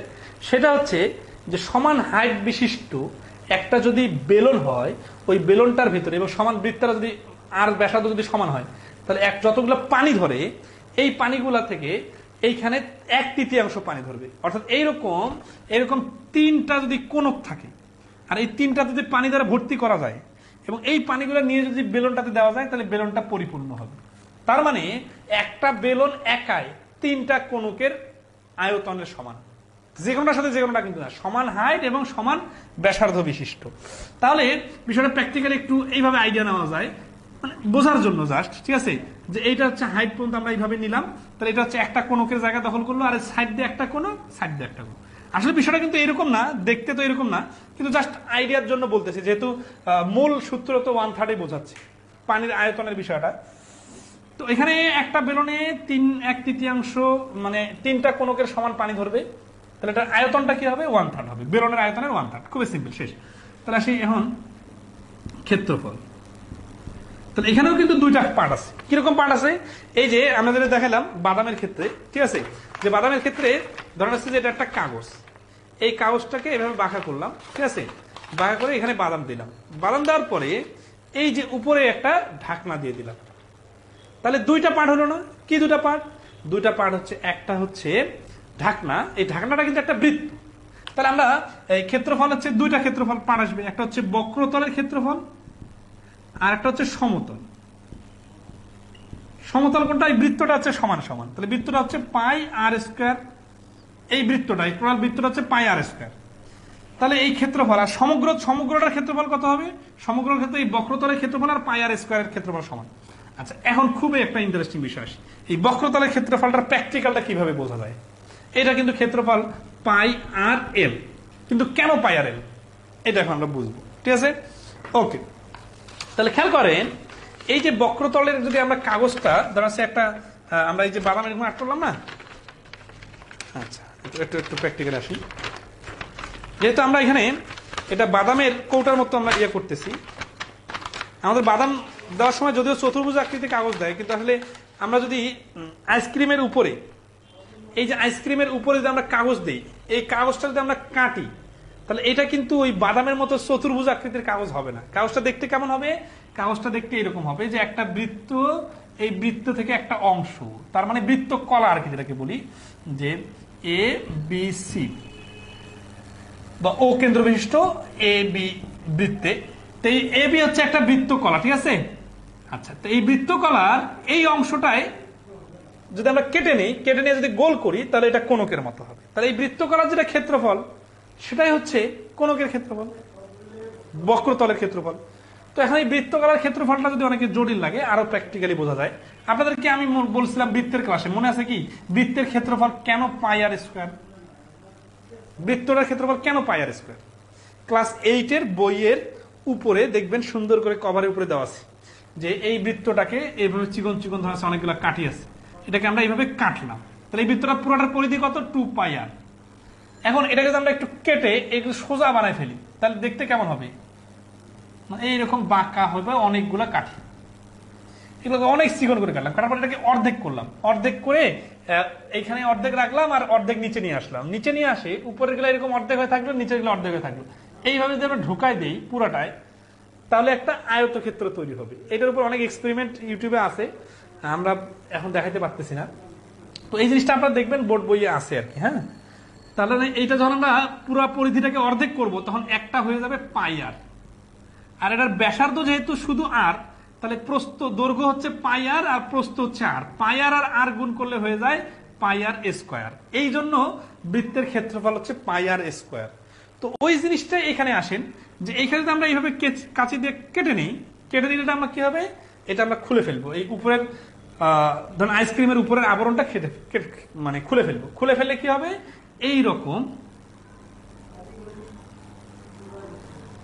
একটা ফুল বৃত্ত না, একটা বৃত্তের একটা নির্দিষ্ট অংশ, এইটা হবে এই বক্র অংশটা কনকের।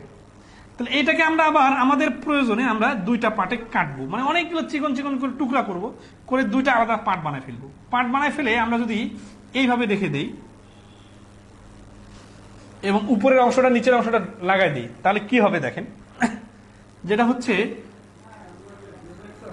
এইখানে যেটা পুরোটা পরিধি ছিল, ওই পরিধিটা তো অর্ধেক হয়ে যাবে। এখন অর্ধেক হয়ে গেলে নিচে হবে পাই আর। আর এই যে এইটা ছিল এল, কিন্তু খেয়াল করেন এই কাগজটা যখন আমরা কাটছি তখন এই সাইডের যে প্রস্থটা এটা কিন্তু এলে আছে, আর এই পুরা পরিধিটা দেখে একটু দেখা দিই,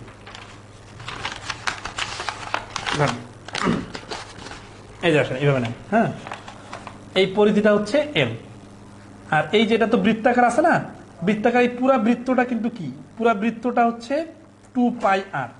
এটাকে যখন আমরা এইভাবে মাঝখান দিয়ে কাটবো,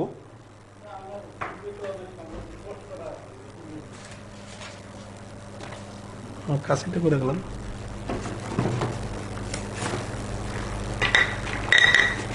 আচ্ছা যাই হোক।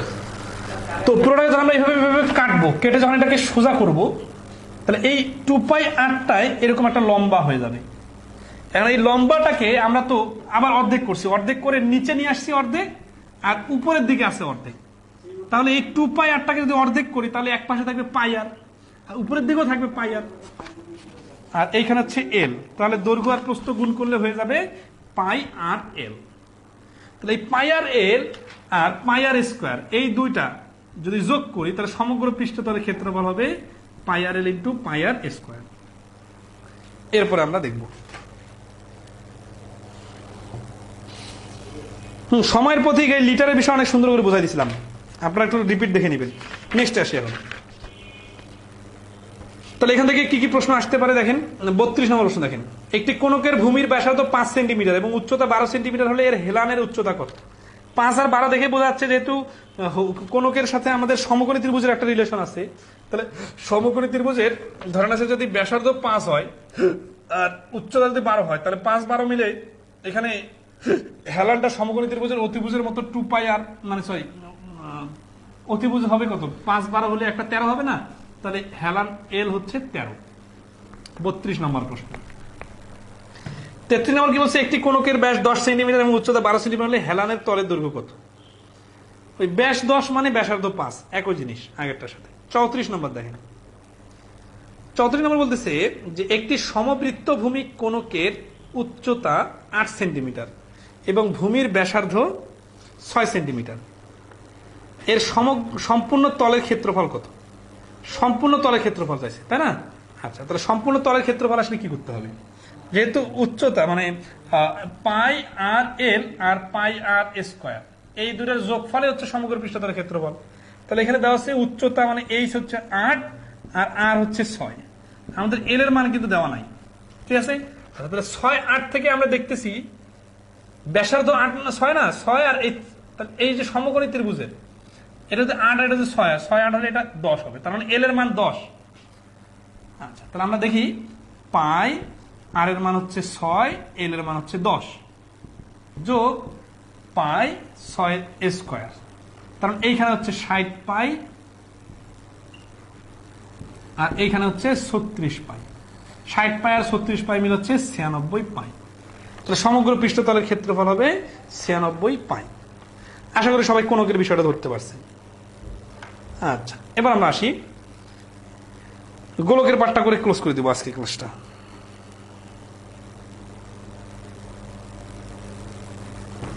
গোলকের বিষয়টা আসে। গোলক কি? বৃত্ত আর গোলকের মধ্যে পার্থক্য আছে। বৃত্ত কিন্তু গোলাকার, বাট সমস্যা হচ্ছে যে ওইটা 2 ডাইমেনশন, ওটার হাইট নাই, আর এটা কিন্তু হাইট আছে। ঠিক আছে, কিরকম দেখেন, এই যে আপনাদের এই যে ফুটবলটা দেখতেছেন, এটা হচ্ছে একটা গোলক। তাহলে গোলকের ভিতরে অংশটা ফাঁপা আছে এবং চারপাশে হচ্ছে এটা চামড়া দিয়ে বানানো হয়েছে। তাহলে এখানে দুইটা পয়েন্ট আছে, একটা হচ্ছে আয়তন এবং সমগ্র পৃষ্ঠতলের ক্ষেত্রফল। তো আয়তন আর সমগ্র পৃষ্ঠতলের ক্ষেত্রফল কিভাবে আসে সেটা দেখি।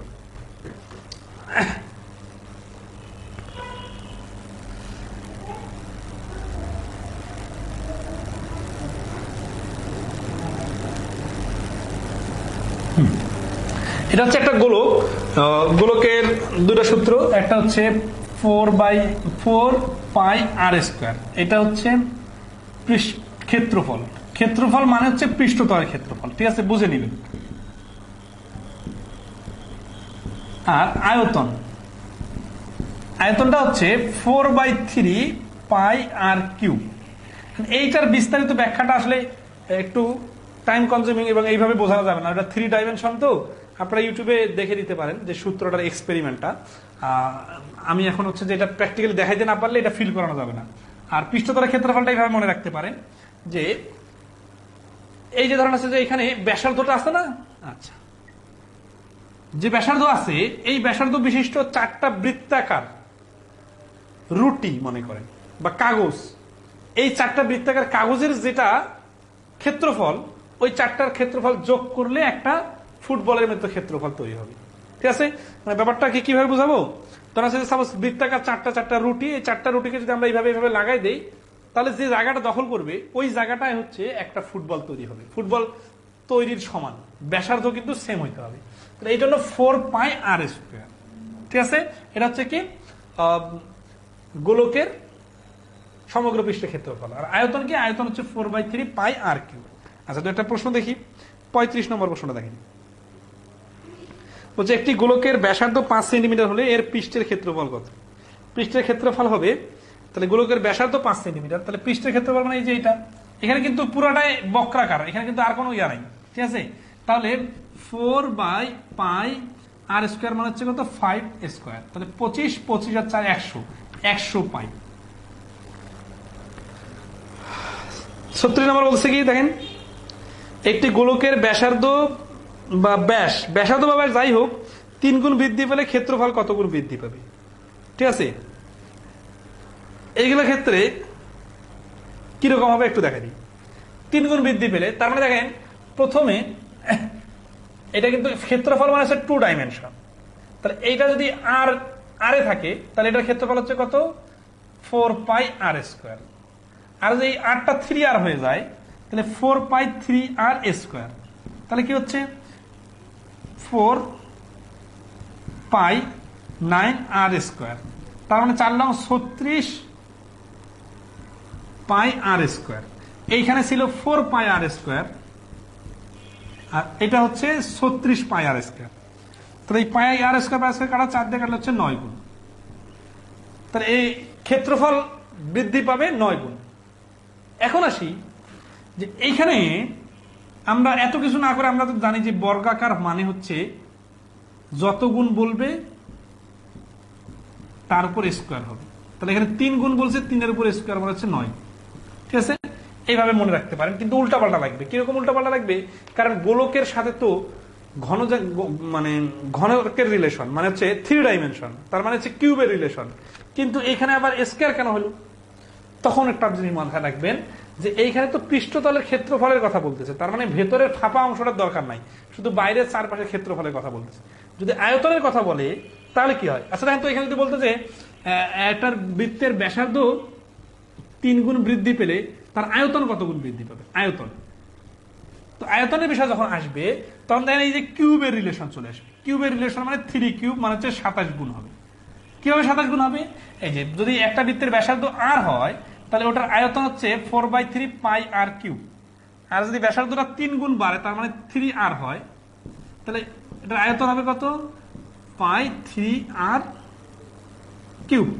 তাহলে দেখেন এই 4/3π 4/3 পাই একখানে আছে, আর এখানে 3r³ আছে, তো তার মানে 27r³।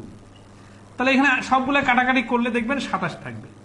এই কারণে যখন আয়তনের সাথে রিলেশনটা বলবে তখন কিউব আকারে 27 গুণ হবে, আর যখন ক্ষেত্রফল আকারে রিলেশনটা বলবে তখন বর্গাকারে 9 গুণ হবে। তাহলে 27 নম্বর প্রশ্ন দেখেন, বলছে দুটি গোলকের ব্যাসার্ধের অনুপাত 3:2 হলে তাদের আয়তনের অনুপাত কত? আয়তনের অনুপাত বলছে, আবার এখানে তো গোলকের কথা বলছে। তাহলে খেয়াল করেন তো কি হবে, যে 3:2 এটা হচ্ছে ব্যাসার্ধ, তাহলে 3 উপর কিউব আর 2 এর উপর কিউব হবে, তাহলে 27:8। এটা হচ্ছে অ্যান্সার। কেন সূত্র প্রয়োগ করে আপনারা দেখতে পারেন, ঠিক আছে। ওকে, 38 নম্বর প্রশ্ন দেখেন। তার মানে এখানে আয়তনের সাথে যখনই বলবে তখন কিউবের রিলেশনটা ধরে নেবেন, তাহলে সময়ের প্রতীক সমবৃত্ত ভূমি কোন কি? সম আর অসম সমান সমান না হলে তো হবে না, যতগুলো পড়লাম সবগুলো সম আয়তন।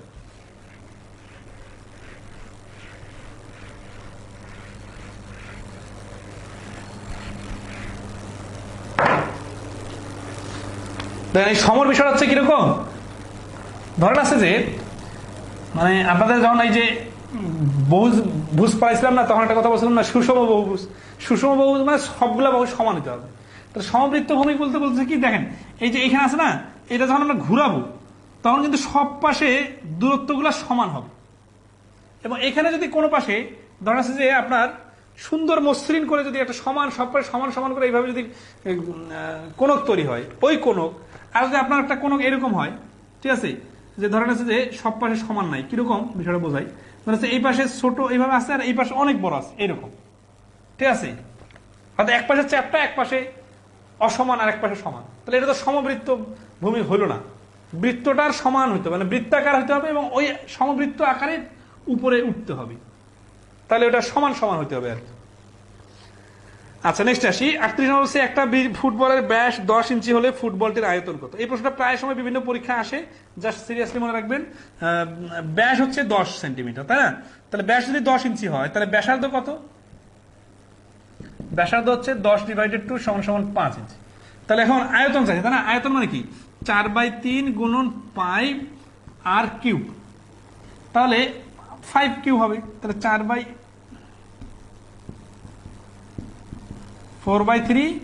পাই এর মান হচ্ছে 3.1416 গুণন আর কিউব মানে 5 কিউব, 5 কিউব মানে হচ্ছে 125, ঠিক আছে।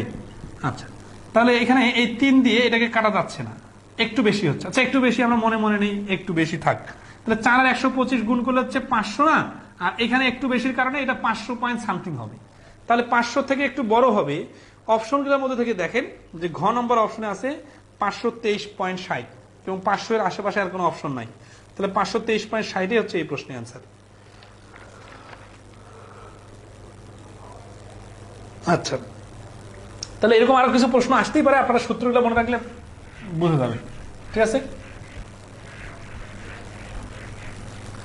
এখন আসি অর্ধগোলক।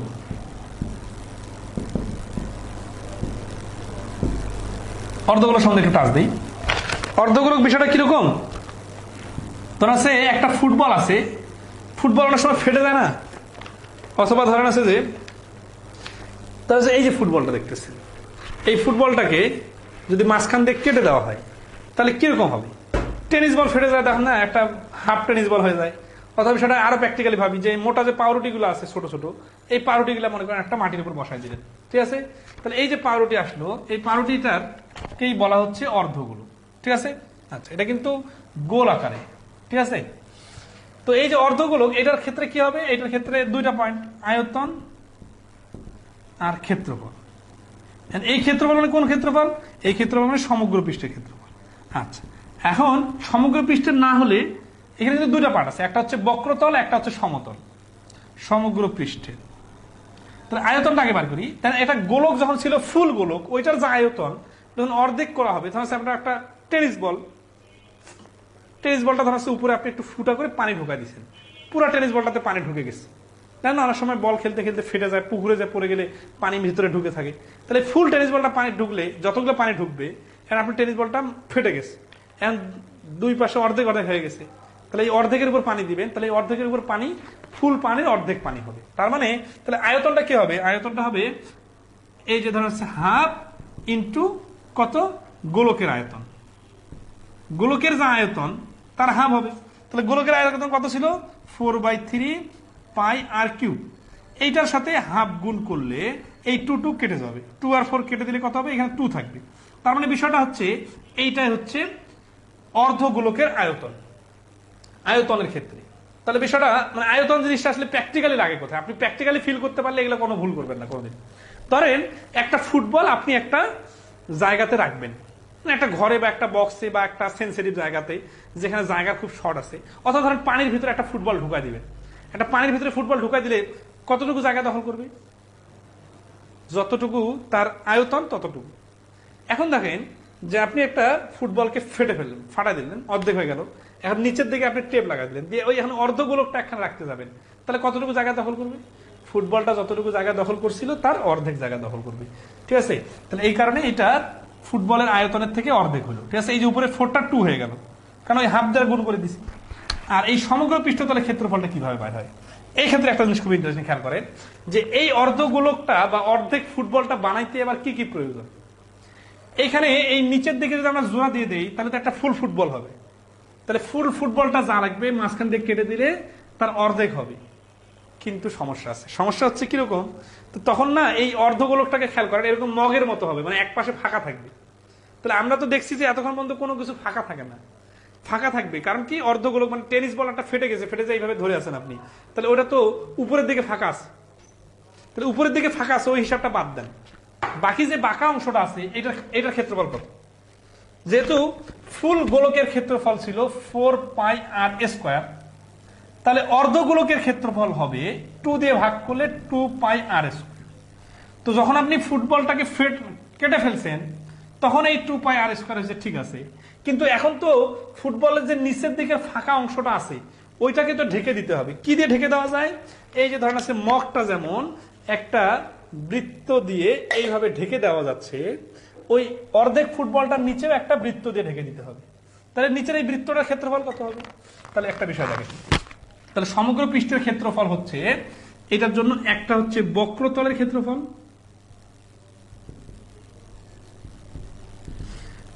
বক্রতলের ক্ষেত্রফল হচ্ছে 2 পাই আর স্কোয়ার। কেন 2 পাই আর স্কোয়ার? কারণ এই বাঁকা অংশটা তো হচ্ছে পুরো ফুটবলটারই অর্ধেক। পুরো ফুটবলটা ছিল 4 পাই আর স্কোয়ার, তার অর্ধেক হচ্ছে দুইটা বৃত্তের স্কোয়ারের সমান। আর একটা হচ্ছে সমতল। সমতল কোনটা? যেটা বাঁকা হবে না। তাহলে সমতলের ক্ষেত্রফল কত? সমতল হচ্ছে নিচে যে আমরা ফুটবল মানে বৃত্তটা লাগাই দিব, সেই বৃত্তটার ক্ষেত্রফল হবে একটা বৃত্ত মানে পাই আর স্কোয়ার, মানে ঢাকনার মতো। বেলুনে যেমন ঢাকনা ছিল এরকম অর্ধগোলকের ঢাকনা। তাহলে এইটার এটা যদি যোগ করি তাহলে সমগ্র পৃষ্ঠতলের ক্ষেত্রফল হবে এই দুটো যোগফল, 2টা পাই আর স্কোয়ার আর একটা পাই আর স্কোয়ার, মিলে হচ্ছে 3 পাই আর স্কোয়ার। তাহলে সমগ্র পৃষ্ঠতলের ক্ষেত্রফল হচ্ছে 3 পাই আর স্কোয়ার। তো 3 পাই স্কোয়ার তো মুখস্থ আছে অনেকের, কিন্তু কোথা থেকে কিভাবে আসলো এই জিনিসটা বুঝে নেন। আচ্ছা, এখান থেকে না অনেকগুলো প্রশ্ন বানানো যাবে। ঠিক আছে, সমান ব্যাসার্ধ বিশিষ্ট এবং সমান উচ্চতা বিশিষ্ট প্রশ্ন একটা বানাই দিই। হ্যাঁ, আচ্ছা, এই পর্যন্ত সবাই ক্লিয়ার যে অর্ধগোলকের ডিফারেন্সটা হচ্ছে ওই যে নিচের একটা তল লাগবে এটাই। এখন বলি যে এটা একটা অর্ধগোলক, এই সমান উচ্চতা বিশিষ্ট একটা কোনক আছে। সিরিয়াসলি খেয়াল করেন, সমান তল এবং সমান উচ্চতা বিশিষ্ট একটা কোনক আছে।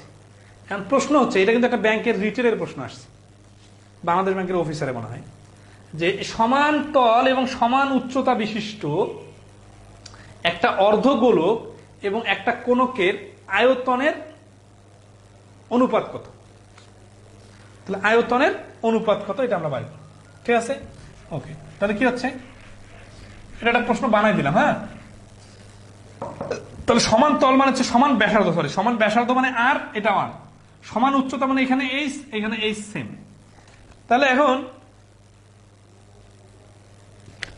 এইখানে তো অর্ধগোলকের বেলা কিন্তু এইচ হয় না। অর্ধগোলকের বেলা খেয়াল করেন যে এই যে অংশটা ফেটে গেছে এইখান থেকে এই পর্যন্ত যদি আর হয় তাহলে এখান থেকে উপরের অংশটাও আর হবে, কারণ নিচেও আর ছিল, এই পাশেও আর ছিল, সবগুলো তো আর ছিল। ঠিক আছে, আর এখানে হচ্ছে এইচ। সমান উচ্চতা মানে কি, তাহলে এইখানকার ব্যাসার্ধ আর, আর এই যে কোণকের বেলা তো উচ্চতা এইচ, তাহলে এইচ আর আর সমান সমান। এখান থেকে আমাদের খেলা।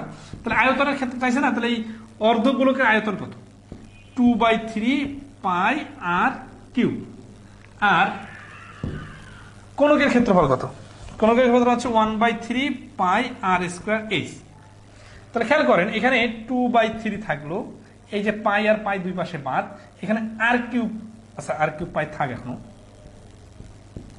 এখানে একটা বিষয় ক্লিয়ার করি, খেয়াল করেন এইখানে যে এইচ আছে, এই এইচটা হচ্ছে হাইট, আর এইখানে যে হাইট আর এই হাইট আর এই হাইট যেহেতু সেম, তাহলে আমরা এই এইচ কে এই আর দিয়ে কনভার্ট করে এটার নাম বলতে পারি আর। তাহলে এই আর এর জায়গায় আমরা এইচ এর জায়গায় আর বসাই দিতে পারি। তাহলে এই আর আর আর গুণ করলে আর কিউব হয়ে যাবে, আর কিউব হয়ে গেলে এই আর কিউব বাদ, এই পাই আর পাই বাদ, এই যে 3 আছে এই 3 আছে 3 বাদ, তার মানে হচ্ছে কি 2:1। খুবই ইন্টারেস্টিং বিষয়। এখান থেকে কিন্তু অনেক বড় বড় প্রশ্ন বানানো যাবে। কিরকম, যে সমান উচ্চতা বিশিষ্ট এবং সমান ব্যাসার্ধ বিশিষ্ট দুইটা, একটা অর্ধগোলক আর একটা হচ্ছে কোণকের আয়তনের রেশিও হচ্ছে 2:1। বিষয়টা প্র্যাকটিক্যালটা এইরকম যে এইখানে যদি আমরা পানি ঢোকাই দেই, তাহলে এটার যতটুকু পানি ধরবে এটার অর্ধেক পানি ধরবে এই কোণকে, অথবা এইরকম দুইটা কোণকের পানি একটা অর্ধগোলকের মধ্যেই ঢোকানো যাবে। ঠিক আছে, আশা করি পয়েন্টটাতে আপনারা ক্লিয়ার। এখান থেকে এখন দু একটা প্রশ্ন আমি একটু বানাই করাই দিই, মানে আমার দু একটা প্রশ্ন মিসিং হয়ে গেছে, এখন খেয়াল হলো হঠাৎ করে, সেগুলো দেখা দিই। একটা প্রশ্ন খুব আসে প্রায় সময়, সেই প্রশ্ন হচ্ছে কি যে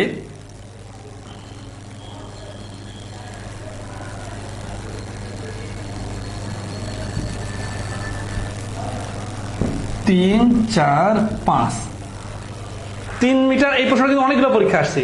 3 মিটার, 4 মিটার, 5 মিটার বাহু বিশিষ্ট তিনটি, এটা দ্বারা প্র্যাকটিক্যাল অনেক কিছু বোঝা যাবে, তিনটি ঘনককে গলিয়ে একটা বড় ঘনক বানানো হলো। এই বড় ঘনকটার এই এক বাহুর দৈর্ঘ্য কত? এটা কিন্তু প্র্যাকটিক্যাল ফিল করা বিষয় আছে। 3 মিটার, 4 মিটার, 5 মিটার দৈর্ঘ্য বিশিষ্ট তিনটি ছোট ছোট ঘনক গলিয়ে, লোহার ঘনক গলিয়ে একটি বড় ঘনক বানানো হলো।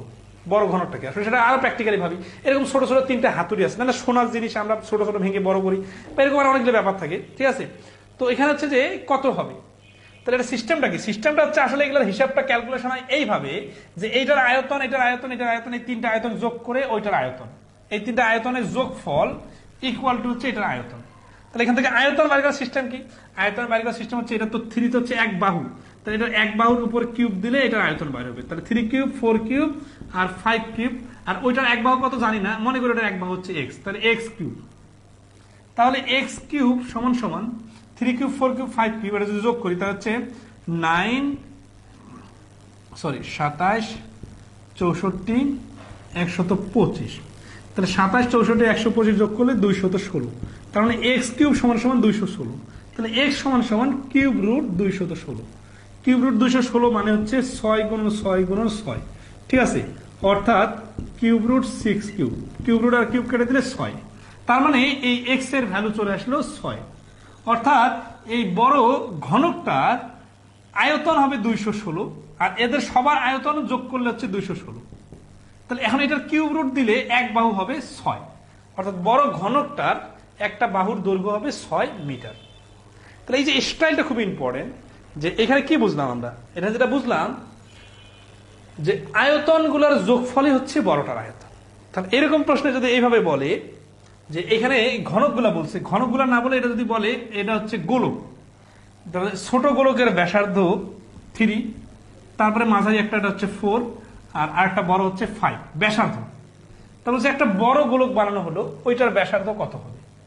তাহলে এখানে ব্যাসার্ধ বলুক আর কোনক বলুক বা যেটাই বলুক, মূল থিমটা কি? মূল থিমটা হচ্ছে আসলে বিষয়টা এরকমও তো হইতে পারে যে একটা হাতুর, বা ধরেন আছে প্র্যাকটিক্যালি এরকম, ধরেন আছে যে পরীক্ষা কিন্তু এগুলো আসছে যে রেল লাইনের পাত আছে না, ওইখান থেকে কিন্তু অনেক কিছু বানানো। তাহলে রেল লাইনের একটা লোহা হচ্ছে একটা হাতুড়ি আকৃতি বা ঘনক আকৃতির একটা লোহা থেকে ছোট ছোট বেয়ারিং এর বল বানানো হবে। তাহলে বলতেছে যে 5 সেন্টিমিটার, খেয়াল করেন 5 সেন্টিমিটার দৈর্ঘ্য বিশিষ্ট একটি লোহা, ঘনকাকৃতির লোহা ভেঙে কতগুলো 3 সেন্টিমিটার, খেয়াল করেন 3 সেন্টিমিটার বা মিলিমিটার যেটাই বলুক, মানে এইভাবে বলবে, সেন্টিমিটারে ধরি, সেন্টিমিটার ব্যাসার্ধ বিশিষ্ট কতগুলো বল বানানো যাবে? এরকম প্রশ্ন কিন্তু ব্যাংকের পরীক্ষা আসছে। তো এগুলোর মূল থিম কি? মূল থিম হচ্ছে আপনি এটা থেকে আয়তন বার করবেন আর একটা বলের আয়তন বার করবেন। তাহলে একটা বলের আয়তন দিয়ে এটাকে ভাগ করে দিলে আপনার বল কয়টা সেটা বার হবে। তার মানে মূল থিমটা হচ্ছে আয়তনের কম্পারিজন, আয়তন বাই আয়তন হিসাব করবেন, বাকিটা ক্লিয়ার হয়ে যাবে। তো আজকে ক্লাসটা আর লেংথি না করি, ঠিক আছে? আগামীকালকে আপনাদের প্রবাবিলিটি ক্লাসটা আপলোড দিয়ে দিব ইনশাল্লাহ। তারপর ত্রিকোণমিতির ক্লাস নিয়ে নিব ইনশাল্লাহ। আগামী সপ্তাহে আপনাদের সব ধরনের ক্লাস ক্লোজ হয়ে যাবে, ঠিক আছে? টেনশনে কিছু নাই। এই ক্লাসটা আপনারা দেখে নেবেন এবং বই থেকে প্রশ্ন প্র্যাকটিস করতে হবে। এই ক্লাসে, ঘন জ্যামিতির ক্লাসে মূল থিম হচ্ছে সূত্রগুলোকে প্র্যাকটিক্যালি বোঝানো আর কিছু স্যাম্পল অঙ্ক করে দেওয়া। আমি চেষ্টা করলাম ক্লিয়ার করার, বাকিটা আপনারা প্রশ্ন প্র্যাকটিস করতে গেলে ক্লিয়ার হয়ে যাবে, ঠিক আছে? আচ্ছা, প্রায় 2 ঘন্টা হয়ে যাচ্ছে ক্লাসটা। তো আজকে পর্যন্ত ভালো থাকবেন সবাই, ধন্যবাদ সবাইকে, শুভরাত্রি সবার জন্য। আর পড়ালেখা করেন, ঠিক আছে? ক্লাসে এখানে বেশি সময় দিতে হবে না, জাস্ট একবার 2বার করে দেখলে হয়ে যাবে। একটু প্র্যাকটিস করে নেবেন আর সলভ ক্লাস করে নেবেন, তাহলে হয়ে যাবে। ওকে, ধন্যবাদ সবাইকে, শুভরাত্রি।